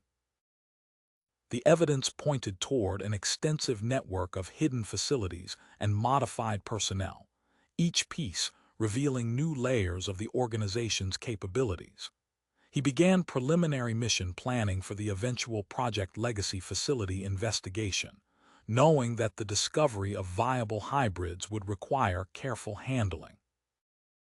Federation security teams established rotating guard shifts around the modified storage vaults. Tor's containment systems hummed steadily, their energy fields preventing any possibility of remote access to the secured hybrid technology. Through the reinforced walls, Peter watched as specialized transport units arrived to begin relocating the most sensitive materials to hardened Federation facilities. Sarah continued processing the encrypted data streams, searching for additional facility locations and operative identities hidden within Evolution's Vanguard's extensive research files. The genetic compatibility data revealed systematic screening operations in multiple colonial medical centers, each providing countless samples for the organization's hybrid development program. Sarah's analysis paused as a particular data pattern caught her attention. She isolated the genetic markers, comparing them against her own profile in the colonial medical database. "Peter," she transmitted, "I've identified why Evolution's Vanguard targeted me specifically. These markers, they match experimental gene sequences from the Federation's Deep Space Adaptation Program." Peter accessed the highlighted data through his neural interface. "Your mother was part of that program." "Yes. She served aboard the FPS Pioneer during the early adaptation trials." Sarah's voice carried a hint of tension. "Evolution's Vanguard monitored me for months before the kidnapping attempt. They knew exactly what they were looking for." Federation Security Chief Richard Blake strode into the analysis center, his weathered features reflecting decades of counterintelligence work. He studied the scrolling data on the main display, neural augments processing information at accelerated speeds. "I'm establishing a dedicated task force," Blake announced, gesturing to the specialized forensics team entering behind him. "We need those Project Legacy coordinates." The technicians connected quantum processing arrays to the captured data cores, their decryption algorithms attacking the layered security protocols. In the medical wing, Dr. Harold Harris examined tissue samples from the captured scientists. "Remarkable engineering," he muttered, adjusting the molecular scanner. "These artificial organs allow survival in extreme environments: high pressure, toxic atmosphere, even hard vacuum for limited periods." Peter watched through the observation window as Harris's team documented the modifications. The implications were clear. Evolution's Vanguard had prepared their personnel for operations far beyond normal human habitable zones. Tor's voice crackled through the comm system. "Security team to Maintenance Bay 3. Peter arrived to find Tor's examining a hidden compartment in his damaged transport's hull. Inside, stasis-preserved tissue samples glowed with a soft blue light. "Hybrid samples," Tor's explained, carefully extracting the container. The stasis field protected them through the flooding. Federation medical techs rushed the samples to a secure lab for analysis. Sarah's neural patterns spiked as she processed new data from Walsh's orbital teams. Multiple ships detected near coordinates from the Scale Storm's final transmission, moving in patterns consistent with evacuation protocols. Davidson's engineering crews mapped the colony's subsurface through modified scanning equipment. Hidden chambers appeared on their displays, connected by carefully disguised access tunnels. "They've been expanding these networks for months," Davidson transmitted, examining exposed modification points, "converting the mining systems for their own use." Peter studied the technical readouts from Dr. Rossi's quantum entanglement communicator. The device's crystal matrix incorporated both human and NASA engineering principles, achieving capabilities beyond current Federation technology. Sarah's analysis routines extracted more details about Project Legacy's subjects. The hybrid children demonstrate enhanced strength, accelerated healing, and advanced cognitive development. Their caretakers are implementing specialized behavioral conditioning. Blake's forensics team made progress through the encryption layers. Coordinates began emerging, each one correlating with ancient ruins from spacefaring civilizations. Peter plotted the locations, searching for patterns that might reveal Project Legacy's facility. Evolution's vanguard didn't choose these sites randomly, Peter noted, examining stellar cartography data. They're using recovered alien technology to advance their research. Federation security forces established hardened positions throughout New Denver Colony. Armored vehicles patrolled the perimeter while engineering teams installed enhanced detection systems. In the command center, Peter began preliminary planning for the eventual rescue operation. The hybrid children would require specialized handling both for their protection and everyone else's safety. Sarah continued processing the decoded files, searching for additional facility locations. The quantum communicator's crystal matrix pulsed steadily, its alien-human hybrid technology a testament to evolution's vanguard's technological achievements. Each new piece of evidence revealed another layer of their extensive operations, while Blake's task force worked to uncover Project Legacy's carefully hidden coordinates. Pattern identified, James Cooper announced, his hands flying across the holographic interface, cross-referencing shipping manifests with gravitational distortion data. The analyst's neural implants pulsed as they processed massive data streams. Confirmed facility location Proxima Centauri system, abandoned mining outpost designate PC-2187. Peter moved to Cooper's workstation, studying the coordinates overlaid on a stellar map. Supply vessels disguised as routine mining operations traced regular patterns through the asteroid field surrounding the former colony. The ship's transponder signatures matched legitimate mining operations, but their resource extraction data showed subtle inconsistencies. The colony's atmospheric composition would be lethal to unmodified humans, Sarah transmitted, analyzing environmental data from Dr. Rossi's files, but perfect for supporting hybrid physiology. Her processing cores extracted detailed chemical breakdowns, sending the data to Davidson's engineering team. In the equipment bay, Lieutenant Commander Walsh inspected the captured NASA transport. Signature masking systems are operational, he reported, checking diagnostic readings. We can replicate any authorized mining vessel's transponder profile. Federation technicians installed additional sensor baffles, further enhancing the ship's stealth capabilities. Captain Michael West led his special operations team through rapid deployment drills, their modified environmental suits hissing with each precise movement. Maintain seal integrity, West instructed, watching pressure readings on his helmet display. These atmospheric conditions leave no room for equipment failure. Davidson's voice echoed through the engineering lab speakers. Genetic tracking calibration complete. He adjusted settings on the modified Evolution's Vanguard sequencer, its hybrid technology pulsing with alien energy patterns. Range extended to 50 meters through standard shielding. Dr. Harris examined cellular decay rates in the preserved tissue samples. Genetic stability requires precise chemical balance, he explained, preparing synthesized stabilization compounds. Without these treatments, cellular breakdown begins within hours. Medical technicians loaded the compounds into specialized delivery systems designed for emergency treatment. In Maintenance Bay 6, TORs supervised the final modifications to 3 containment units. Environmental controls responding correctly, he noted, checking the hybrid life support readouts.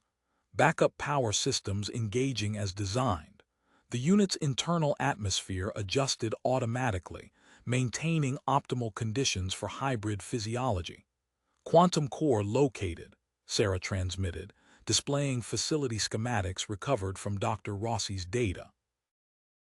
Central chamber, heavily shielded, connected to primary power distribution network. The core's energy signature matched patterns from Evolution's Vanguard's colonial systems. The FPS Vigilant moved into position at the staging area, its modified medical bay ready to receive the hybrid children. Peter watched through the command center's tactical display as Captain West's team conducted final equipment checks. The special operations personnel moved with practiced efficiency, each member focusing on assigned tasks without wasted motion. Transport modifications complete, Walsh reported from the hangar. Masking systems synchronized with mining vessel profiles. The captured ship's hybrid technology hummed beneath reinforced hull plating, ready to conceal their approach through Evolution's Vanguard sensor network. Peter accessed the tactical network, reviewing mission parameters with West's team. Genetic tracking will guide you to the hybrid children, he explained, highlighting facility sections on the projected map. Dr. Harris's team stands ready for immediate treatment if needed. Sarah monitored Evolution's Vanguard's communication channels, her processors filtering through encrypted transmissions. The organization's normal signal patterns continued unchanged, suggesting their preparations remained undetected. Through the command center's viewports, Peter watched as the modified transport underwent final pre-flight checks, its systems calibrated for the covert insertion ahead. Peter watched the final pre-flight checks complete as Tors engaged the transport's hybrid propulsion systems. The captured vessel's hull vibrated subtly as its NASA technology powered up, signature masking systems activating in precise sequence. Masking field stable, Tors reported from the engineering station. Profile matches authorized mining vessel designation MV-4891. The transport lifted smoothly from the New Denver Colony hangar, accelerating through the upper atmosphere. In the cargo hold, Captain West's Special Operations team performed final equipment checks, the soft hiss of their modified environmental suits mixing with the low thrum of the engines. Approaching target system, Walsh transmitted from the FPS Vigilant. Surveillance network deploying. Through the viewports, Peter observed automated probes dispersing into predetermined positions throughout the asteroid field.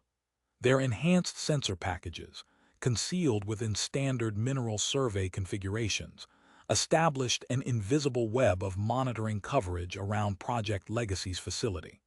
Sarah's neural patterns flickered as she accessed the facility's systems through Dr. Rossi's backdoor. 3 hybrid signatures confirmed. Subjects Alpha and Beta in Medical Ward Level 3. Subject Gamma in Research Section 6. Incoming scan, Tors announced, hands moving across the control interface. The transport executed a series of pre-programmed course corrections, perfectly mimicking the behavior patterns of routine mining operations. Peter studied the tactical display as they approached the facility's outer security perimeter. Defensive arrays tracked their movement, but the transport's modified signature passed unchallenged through each checkpoint. Power fluctuations detected, Davidson transmitted from his engineering station. Their quantum core is initiating data purge protocols. His fingers danced across holographic controls, implementing countermeasures designed to preserve the facility's database. The transport glided toward a maintenance airlock, its approach vector matching recorded patterns from legitimate equipment deliveries. Metal groaned as docking clamps engaged, securing them against the facility's hull. Captain West signaled his team into position. Team Alpha on me. Beta team with Rodriguez. Charlie team, secure our exit route. The special operations personnel moved with practiced efficiency through the airlock cycling sequence. Environmental seals holding, Lieutenant Harris reported as Charlie team advanced into the maintenance corridor. Their modified suits compensated automatically for the facility's toxic atmosphere. Sarah's neural interface connected with the captured genetic sequencer, feeding real-time positioning data to the tactical network. Subject locations unchanged. Security patrols maintaining standard rotation patterns. Through encrypted channels, Dr. Harris's voice reached them from the FPS Vigilant Medical Bay prepared for hybrid transfer.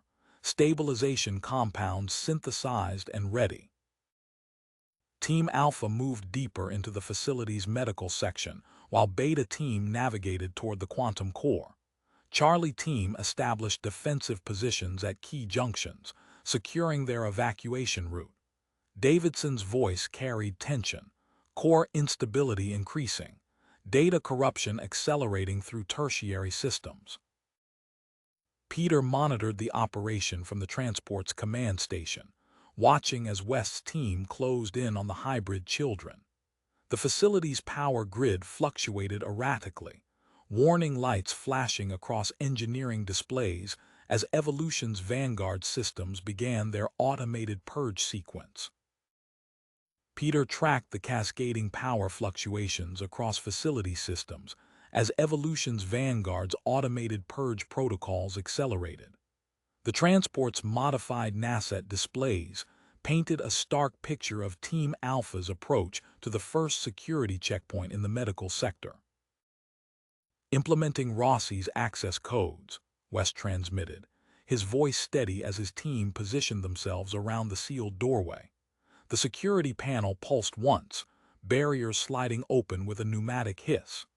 The team's environmental suits processed the facility's specialized atmosphere, internal systems compensating automatically as they advanced. Through the tactical feed, Peter observed thermal signatures registering 12 Evolution's Vanguard security personnel converging on the medical ward from adjacent sections. Team Beta in position at core access point, Rodriguez reported. Evolution's Vanguard techs initiating emergency data transfer. His operators deployed Federation jamming devices, spherical units adhering to key junction points around the quantum computing core. Signal isolation complete. Backup power systems engaged with a low thrum that vibrated through the facility's structure. Alert indicators flashed across every monitoring station as Evolution's Vanguard security protocols activated. Sarah, status on environmental controls. Peter transmitted, watching Tors prepare the transport's medical containment units. Accessing override protocols now, Sarah responded. Her neural patterns surged as she exploited system vulnerabilities. Targeted atmospheric disturbances rippled through security team approach vectors while maintaining stable conditions in critical medical zones. Lieutenant Harris's voice cut through the tactical channel, maintenance drones reprogrammed, establishing defensive grid. The drone's industrial cutting equipment hummed to life, generating localized barrier fields across key intersections. Evacuation corridor secured. Medical ward lockdown initiating, West transmitted as monitoring systems detected their presence. His team deployed specialized cutting equipment, the tool's edges glowing as they carved through NASA-engineered barriers. Subjects Alpha and Beta located, stabilization chambers intact. Dr. Harris's analysis streamed through the network from the FPS Vigilant. Subject Gamma's enhancement procedure requires precise interruption sequence. Transmitting stabilization protocols to medical support team. Davidson's voice carried clear urgency, self-destruct protocols engaging, beginning systematic data purge. His fingers flew across engineering controls as he accessed maintenance systems through Sarah's established network paths, implementing countermeasures to preserve critical infrastructure. 3 NASAT cruisers detected, Walsh transmitted from the Vigilant. Evolution's Vanguard reinforcements using signature masking. Federation intercept grid establishing position. Team Alpha secured the stabilization chambers containing subjects Alpha and Beta. The hybrid children's vital signs remained stable as West's operators prepared them for transport. Through modified NASAT displays, Peter tracked Team Beta maintaining their position at the quantum core despite increasing security pressure. Team Charlie's reprogrammed drones established overlapping fields around their evacuation route, their cutting tools rotating in precise patterns to discourage approaching security forces. Beginning approach to Subject Gamma's position, West transmitted. His team moved with practiced efficiency through the research section's corridors, their modified suits processing each variation in the facility's atmospheric composition. The hybrid child's life signs pulsed steadily through their medical monitoring systems as they closed the distance to the ongoing enhancement procedure.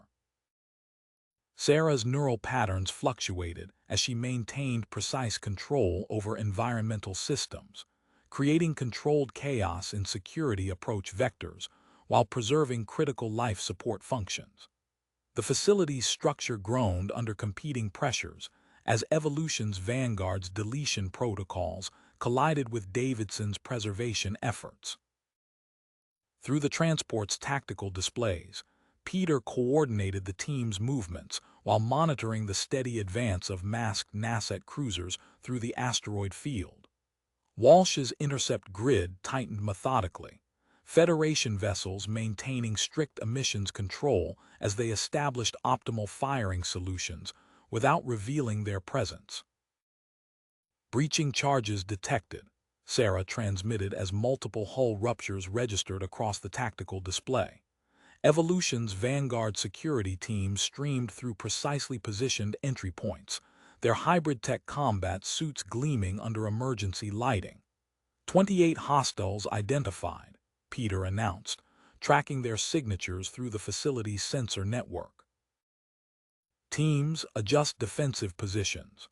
West's team reached Subject Gamma's chamber, medical specialists deploying stabilization equipment with practiced speed. The hybrid child floated in suspension, connected to life support systems through a web of monitoring cables. Beginning extraction sequence, Dr. Harris guided through the tactical channel. Administer counteragent series Alpha through Delta in third ISCON intervals. The team's medics worked methodically, introducing precise chemical combinations to stabilize the child's cellular structure. Monitoring displays tracked vital signs as they carefully disconnected each life support connection, transferring functions to portable systems. Sarah's neural patterns pulsed rapidly as she engaged countermeasures throughout the facility. Power nodes overloaded in calculated sequence, preventing security teams from sealing bulkhead doors. Maintaining environmental control in medical sectors, redirecting security forces through compromised sections. At the quantum core, Rodriguez's team extracted critical hardware components, while data specialists transferred research files through secured channels. Charges set, he transmitted. Core data retrieval at 80%. The facility shuddered as Evolution's Vanguard forces engaged Team Charlie's defensive position. Lieutenant Harris activated sonic pulse emitters, disrupting the attacker's sensor systems.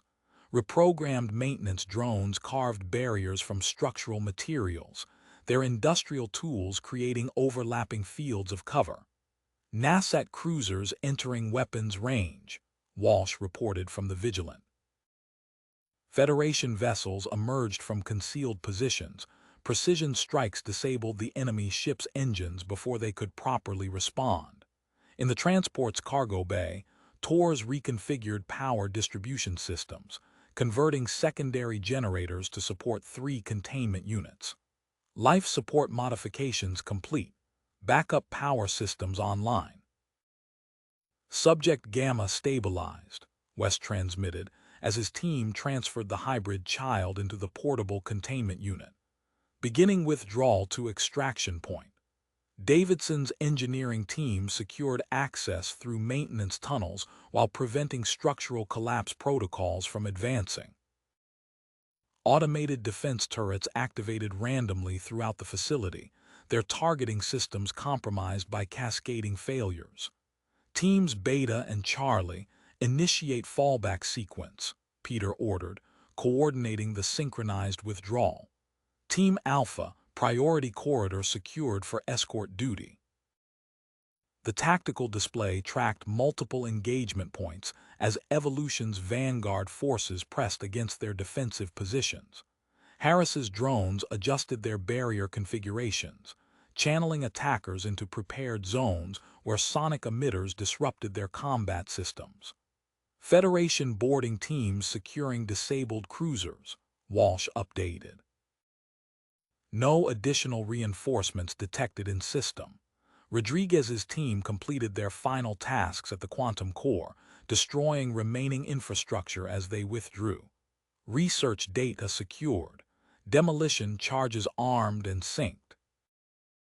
Through the chaos of competing system failures and random defense activations, West's team escorted the hybrid children's containment units along their predetermined evacuation route. The transport's modified cargo bay awaited, its environmental systems calibrated to maintain optimal conditions for all three subjects. Peter monitored the tactical feeds as Federation forces executed their coordinated withdrawal, maintaining precise control over multiple defensive positions while securing their captured intelligence and protecting the hybrid children. The facility's compromised systems continued generating randomized interference patterns, masking their exact evacuation routes from Evolution's vanguard's remaining security forces. Through his tactical display, Peter watched the three-dimensional representation of Team Alpha's progress through the maintenance corridors. The hybrid children's containment units glided on repulsor fields, their status indicators pulsing steady green as West's team guided them toward the transport's docking collar. "New threat detected," Sarah transmitted, her neural patterns spiking. Evolution's vanguard activating dormant protocols in maintenance systems. Peter's display lit up with dozens of new signatures as industrial robots throughout the facility powered up, their standard programming overridden by combat protocols. A maintenance bot near Team Charlie's position activated, its welding arm swiveling toward Lieutenant Harris's operators. "Implementing emergency shutdown," Sarah announced. Her neural interface transmitted precise commands through the facility's network, targeting power distribution nodes. Maintenance bots crashed to the deck in waves as she systematically disabled their power supplies. Davidson's voice cut through the tactical channel, structural integrity failing, support systems critical.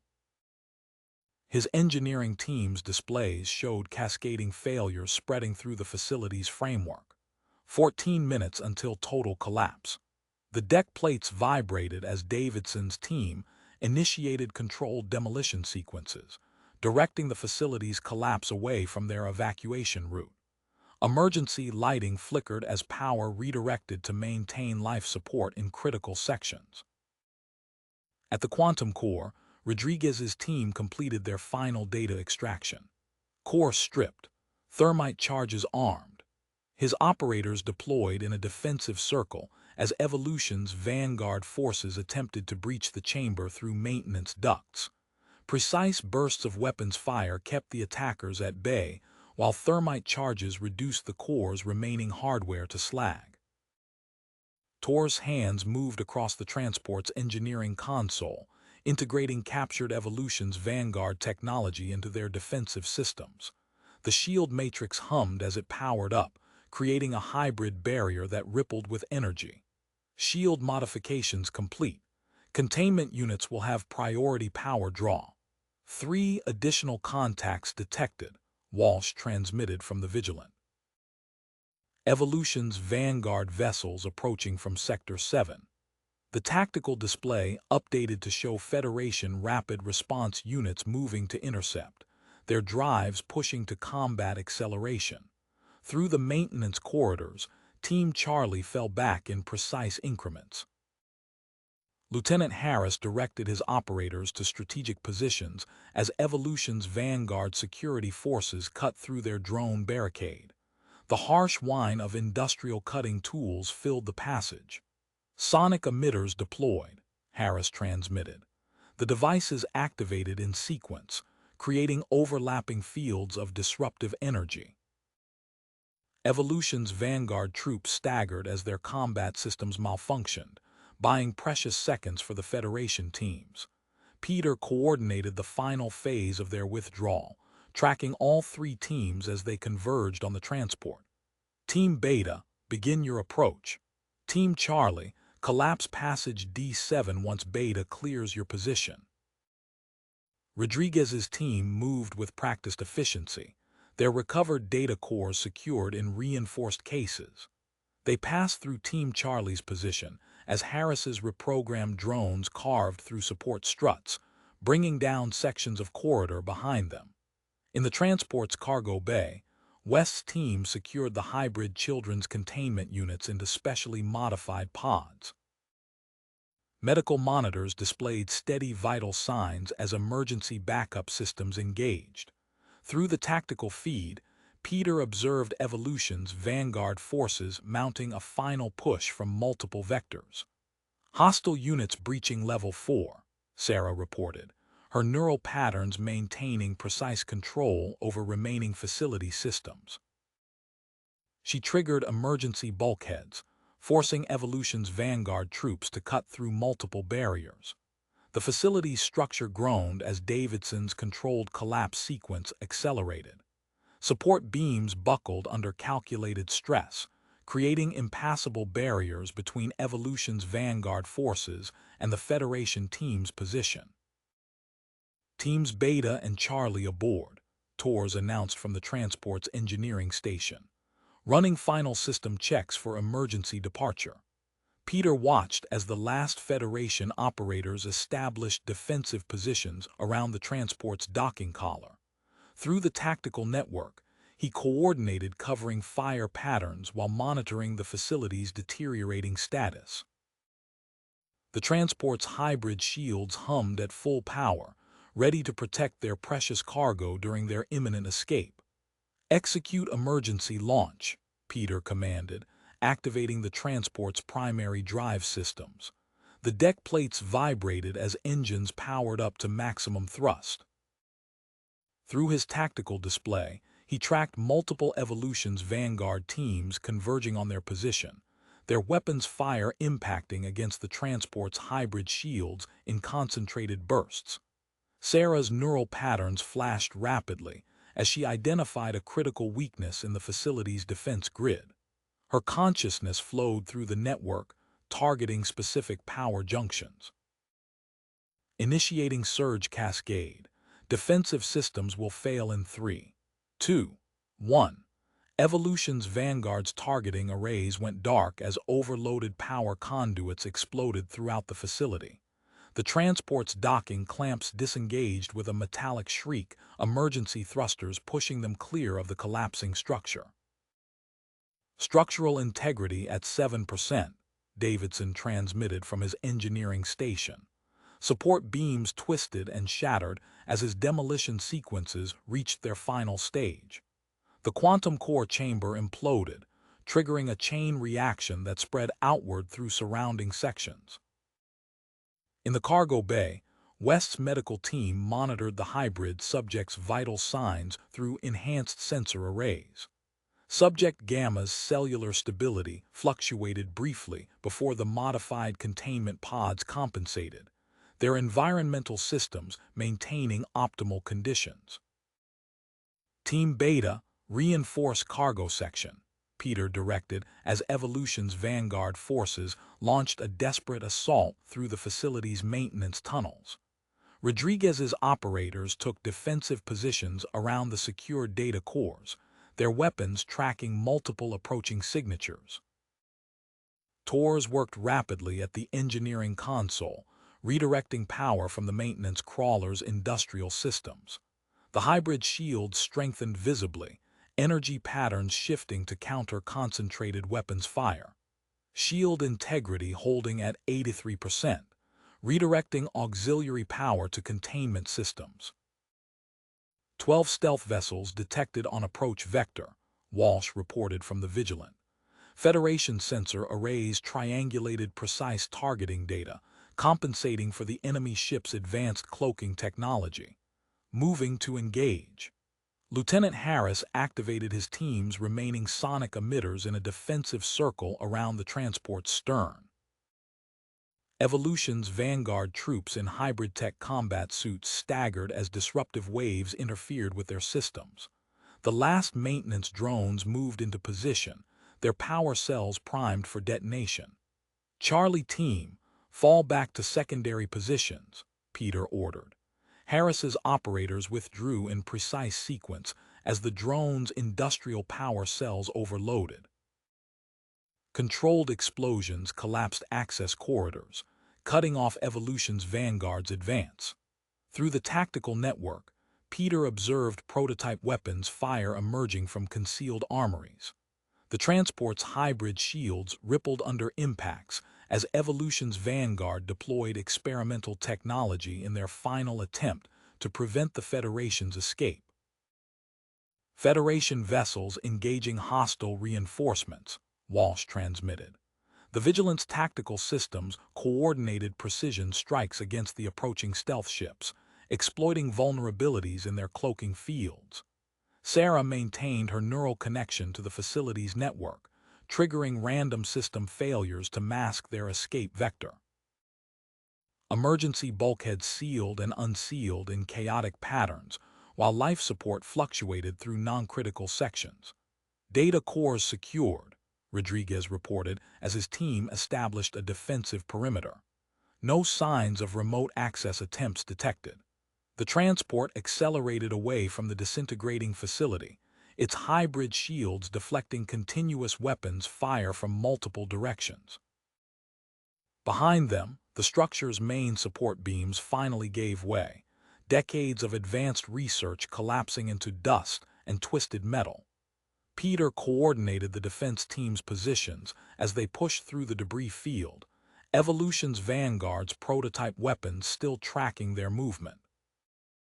The tactical display highlighted multiple pursuit vectors as enemy forces regrouped for extended chase operations through hostile space.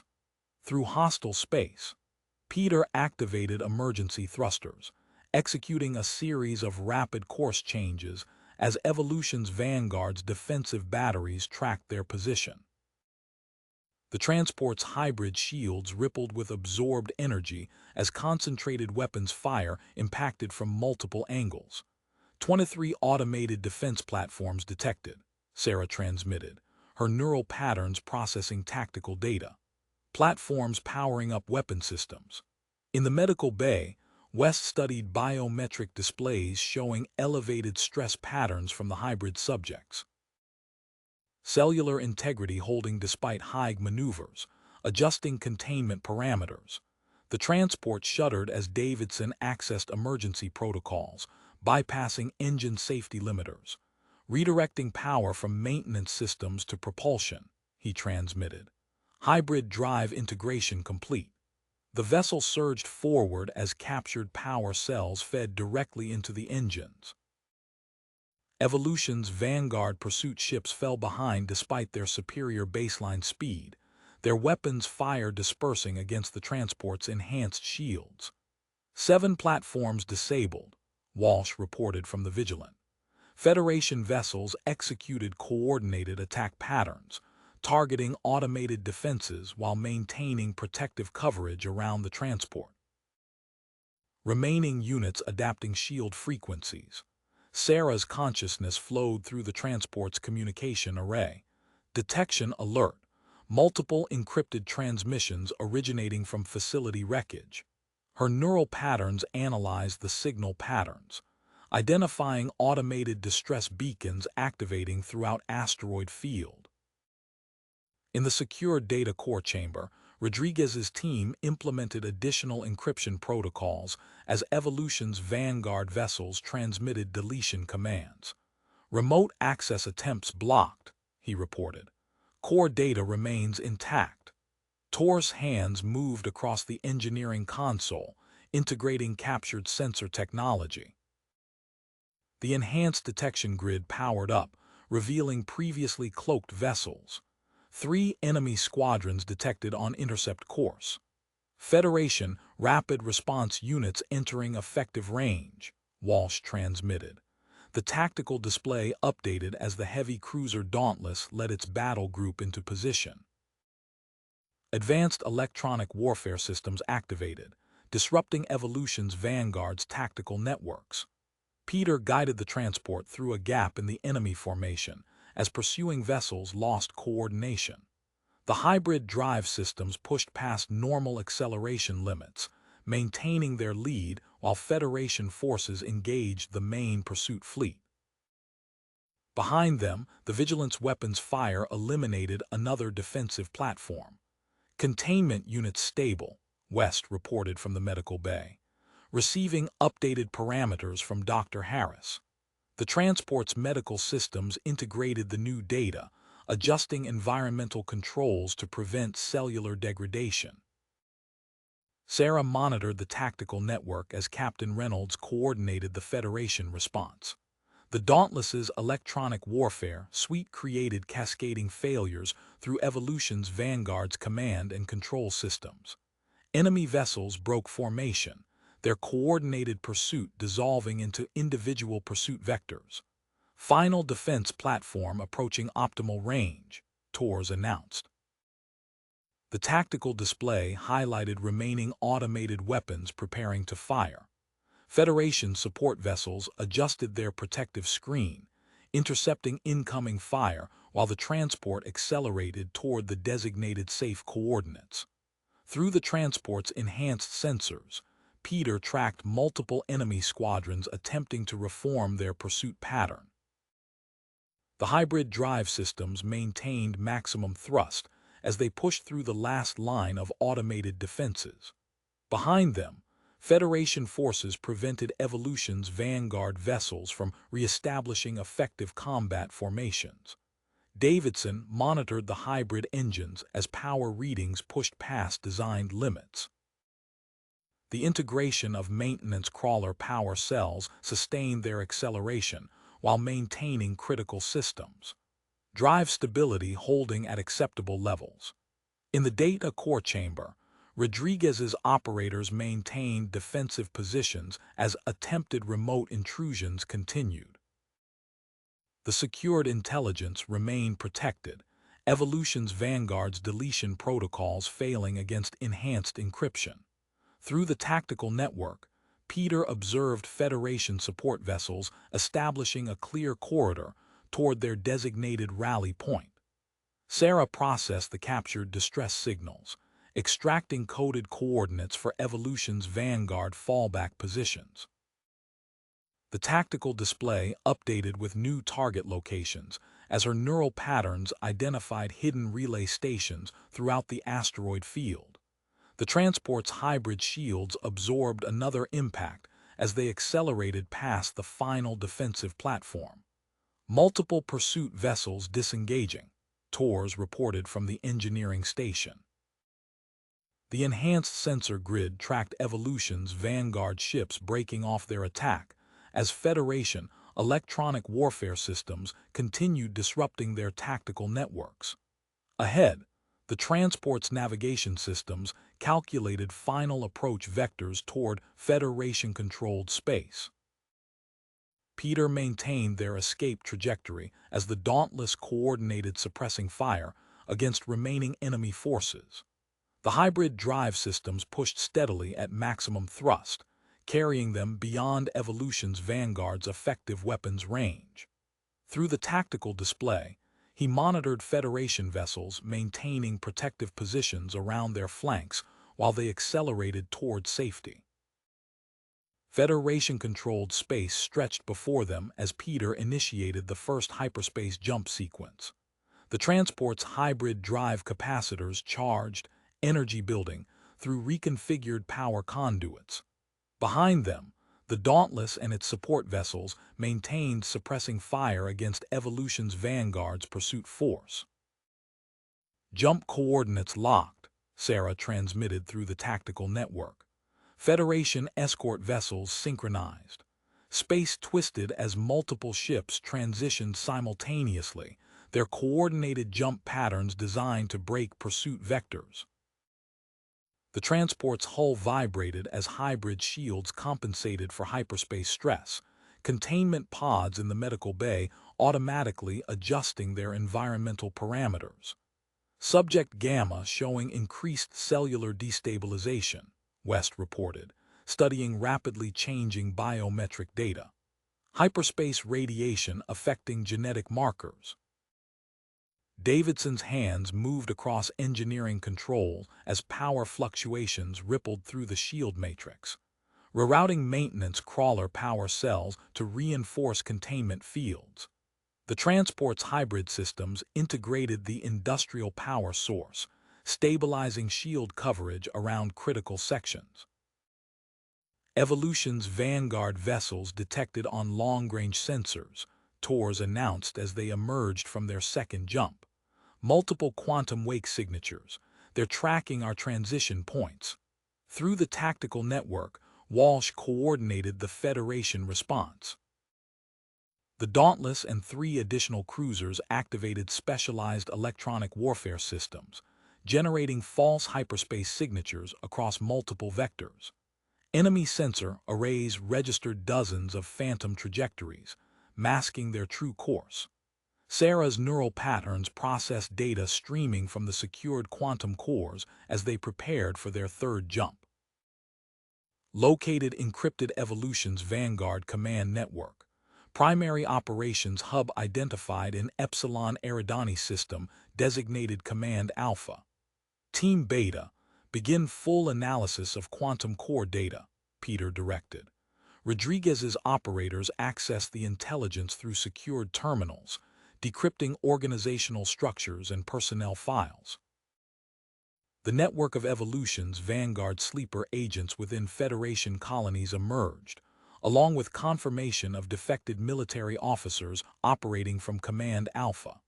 The transport shuddered entering their 4th hyperspace transition. Davidson bypassed safety protocols, pushing the hybrid shields to maximum output as power surges threatened containment stability. TORs, we need that distribution network reconfigured. Pods are showing stress peaks. Redirecting power flow through secondary conduits, TORs responded, his fingers dancing across the engineering console.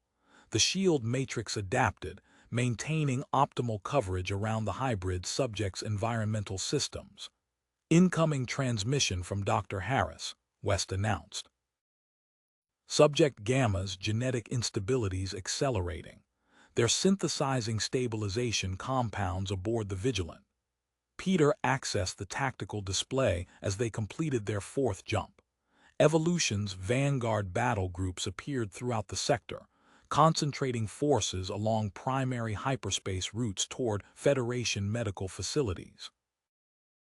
Walsh's analysis highlighted their methodical search pattern, attempting to anticipate their final destination. Multiple hostile signatures detected, Sarah transmitted as enemy vessels emerged on parallel vectors.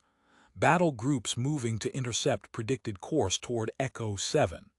Initiating final jump sequence, Davidson reported.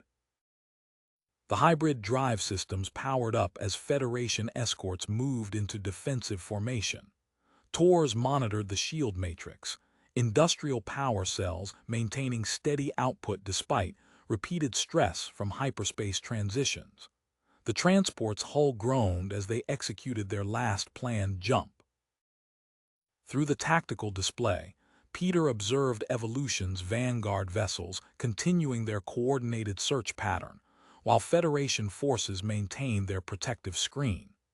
Ahead, the coordinates for Deep Space Medical Station Echo 7 awaited their one chance to stabilize Subject Gamma before genetic degradation progressed beyond treatment. Team Beta has identified Evolution's Vanguard's complete command structure, Rodriguez transmitted from the data core chamber, forwarding intelligence to Federation Command for assault planning. Sarah processed tactical data as they pushed toward their destination. Multiple Evolution's Vanguard battle groups still active in surrounding sectors. Their search pattern expands with each transition point. The transport accelerated through normal space as Subject Gamma's vital signs fluctuated. Federation escort vessels maintained their defensive formation, electronic warfare systems ready to mask their approach to Echo 7's classified coordinates. In the medical bay, West prepared emergency stabilization protocols while awaiting the Vigilant's specialized treatment compounds. The transport decelerated as Deep Space Medical Station, Echo 7's massive structure, filled their forward viewport. Multiple Federation vessels moved into defensive positions, their electronic warfare systems maintaining a protective screen against Evolution's vanguard pursuit forces. Medical Station Echo 7. This is Transport 7 Alpha requesting emergency docking clearance, Peter transmitted, studying the tactical display as more Federation ships arrived. Clearance granted, Director Marcus Harris responded. Primary medical bay prepped for immediate subject transfer. Proceed to docking port 3. Warning indicators flashed across West's medical console. Subject Gamma's cellular degradation accelerating, neural patterns becoming erratic. The station's defense grid activated, layered shields spreading outward in an expanding geometric pattern. Davidson linked the transport's hybrid systems directly into the station's power network through the docking umbilicals. Integrating shield harmonics now. Multiple hostile contacts detected, TORS announced, monitoring the enhanced sensor grid.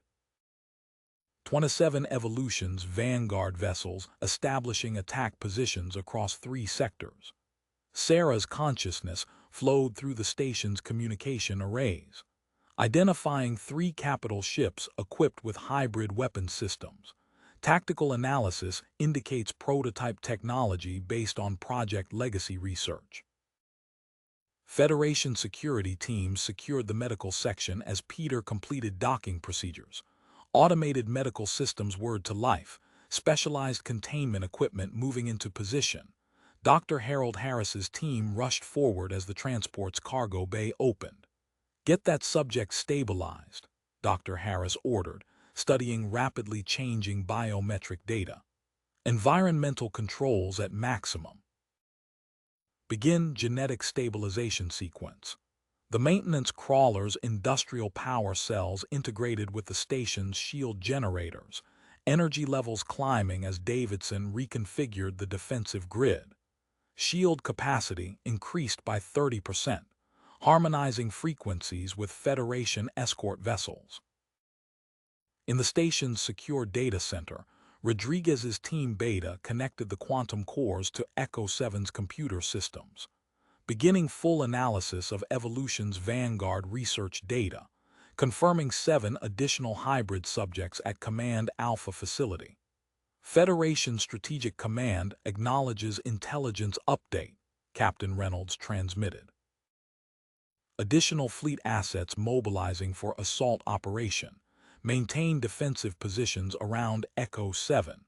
Sarah processed tactical data as Evolution's vanguard vessels adjusted their attack vectors, detecting increased activity at multiple backup facilities, high-energy signatures consistent with research equipment transfers.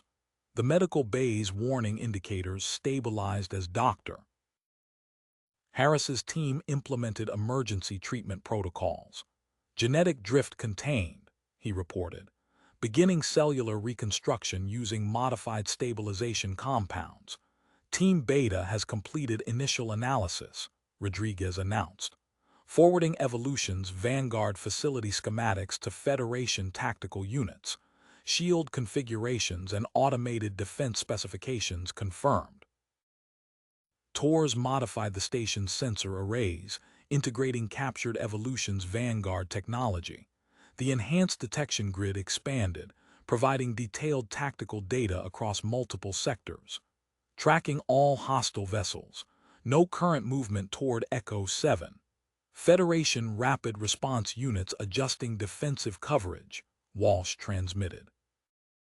Electronic warfare systems prepared to counter hybrid weapons technology. Peter coordinated with station security as additional Federation vessels arrived. The tactical display updated continuously, showing Evolution's vanguard forces establishing containment positions around potential approach vectors. Through secured channels, Federation Strategic Command transmitted updated assault plans targeting Command Alpha's primary research wing. Subject Gamma stabilized, Dr. Harris reported from the medical bay. Genetic markers responding to modified treatment protocols, beginning analysis of long-term stabilization requirements.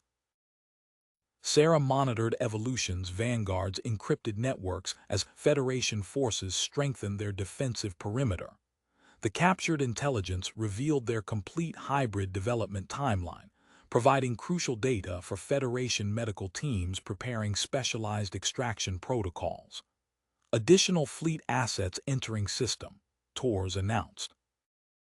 Federation battle groups establishing multi-layered defensive screen around Echo 7.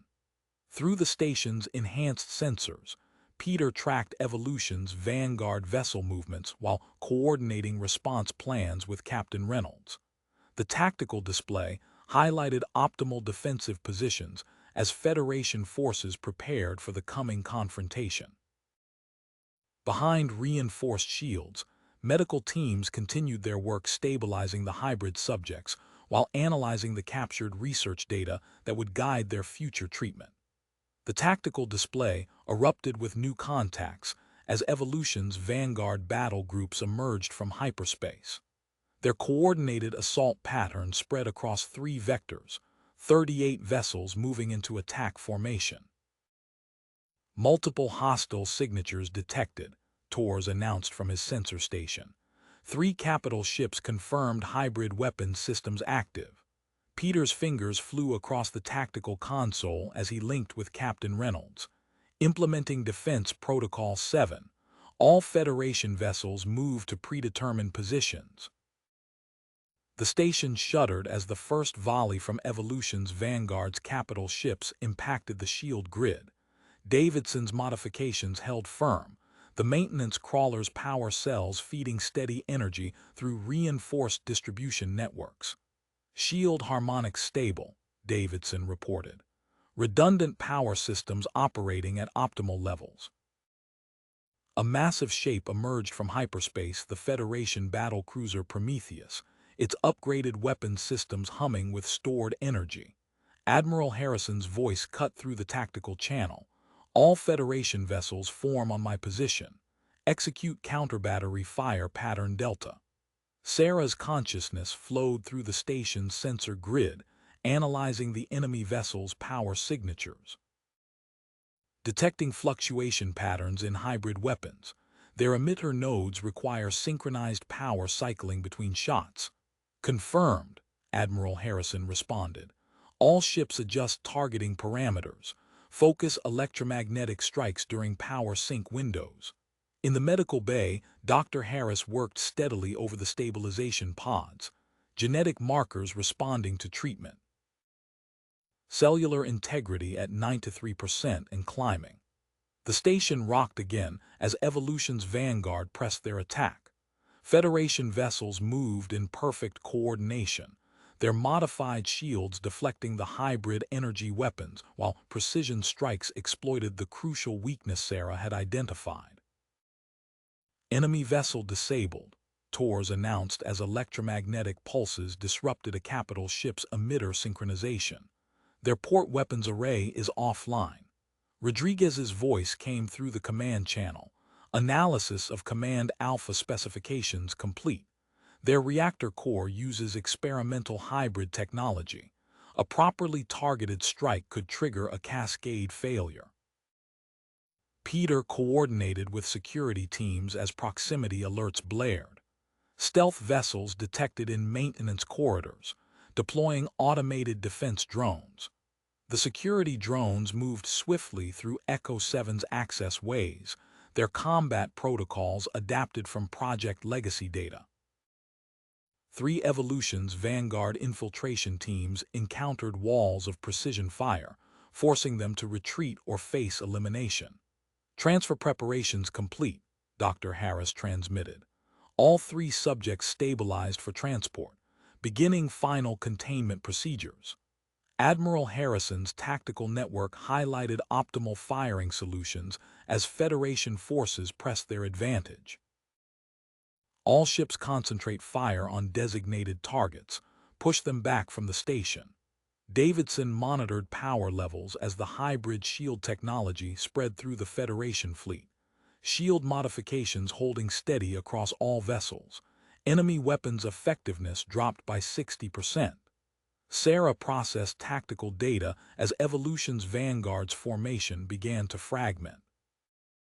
Their command and control networks show increasing signal degradation, battle group coordination failing.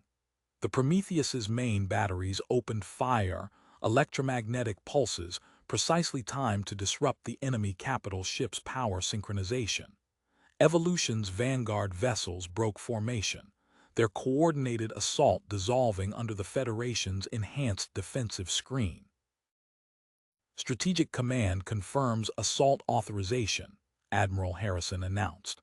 Prepare targeting solutions for Command Alpha facility. Primary strike groups move to staging positions. Peter watched through the tactical display as Evolution's Vanguard's forces withdrew, their damaged capital ships limping away under cover of their remaining escort vessels. The station's enhanced sensor grid tracked their retreat vectors while Federation ships maintained defensive positions around Echo 7. Medical bay secure, Torres reported. No breaches of internal containment. Defense drone network at full coverage. Sarah's neural patterns traced Evolution's Vanguard's encrypted transmissions as they scattered across multiple vectors. The tactical data flowed through Federation command networks, feeding directly into assault preparations targeting their primary facility.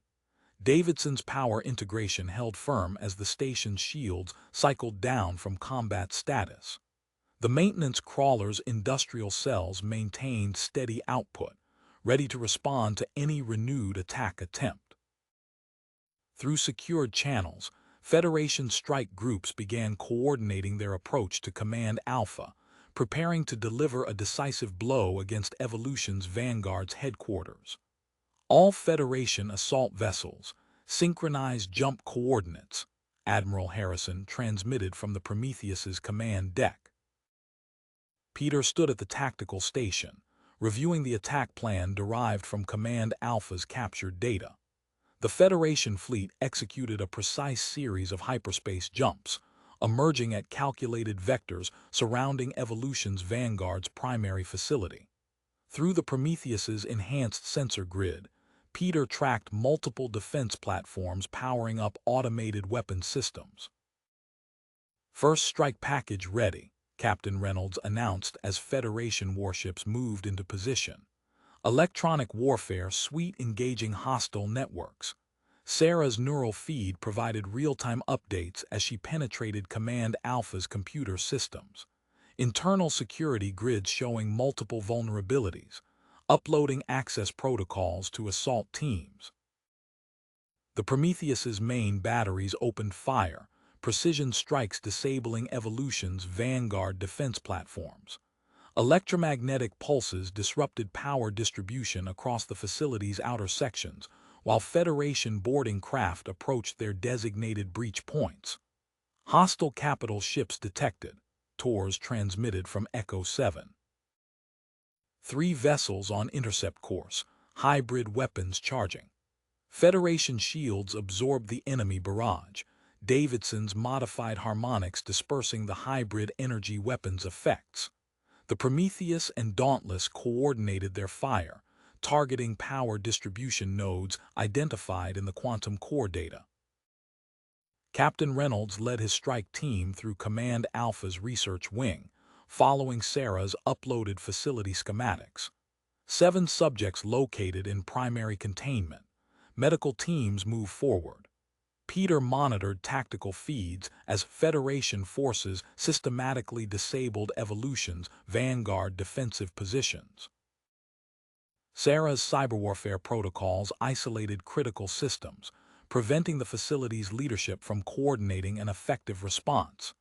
Engineering team in position, Davidson reported through secured channels. Preparing power surge sequence for reactor core. The facility's shield grid fluctuated as Davidson's cascade overload disrupted power distribution networks. Federation boarding teams breached the command center, confronting Evolution's Vanguard's Leadership Council. Subjects secured, Captain Reynolds transmitted. Beginning emergency stabilization procedures. Transport vessels ready for immediate evacuation. Sarah's neural patterns traced evacuation attempts through Command Alpha's network.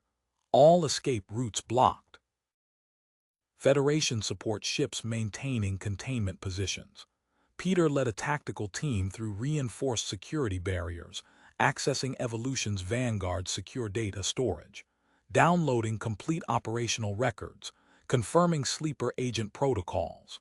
The hybrid subject's vital signs remained stable as medical teams transferred them to specialized containment units. Dr. Harris's treatment protocols prevented genetic degradation, while Federation vessels established a defensive screen around the evacuation transports. Command center secured, Admiral Harrison announced. Evolution's Vanguard leadership in custody. Begin final facility sweep. Federation strike teams systematically cleared remaining resistance pockets as Peter's analysis confirmed the completeness of recovered intelligence data. Sarah's network scan verified no additional Evolution's Vanguard facilities remained active. 3 months later, Peter stood at the observation window of the secure Federation medical facility.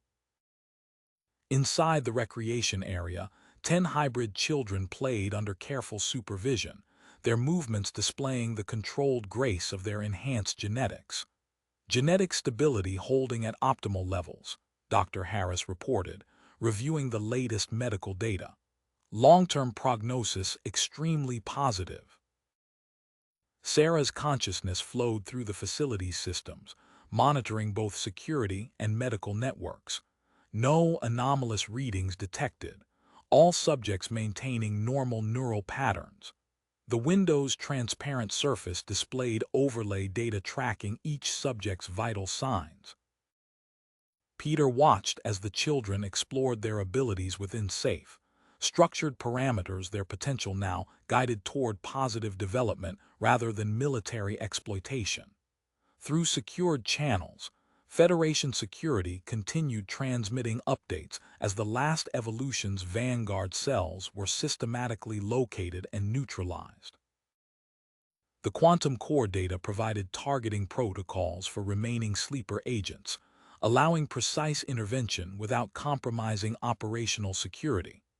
Peter accessed the tactical network, reviewing deployment orders for his next assignment with Federation Special Operations. The facility's enhanced security systems maintained constant vigilance, while medical staff prepared for another round of treatment refinements. Behind reinforced barriers, Sarah processed streams of research data as Dr. Harris's team worked to expand their understanding of human nascent genetic integration. The facility's dedicated power core hummed quietly, maintaining optimal environmental conditions for the hybrid subject's continued development.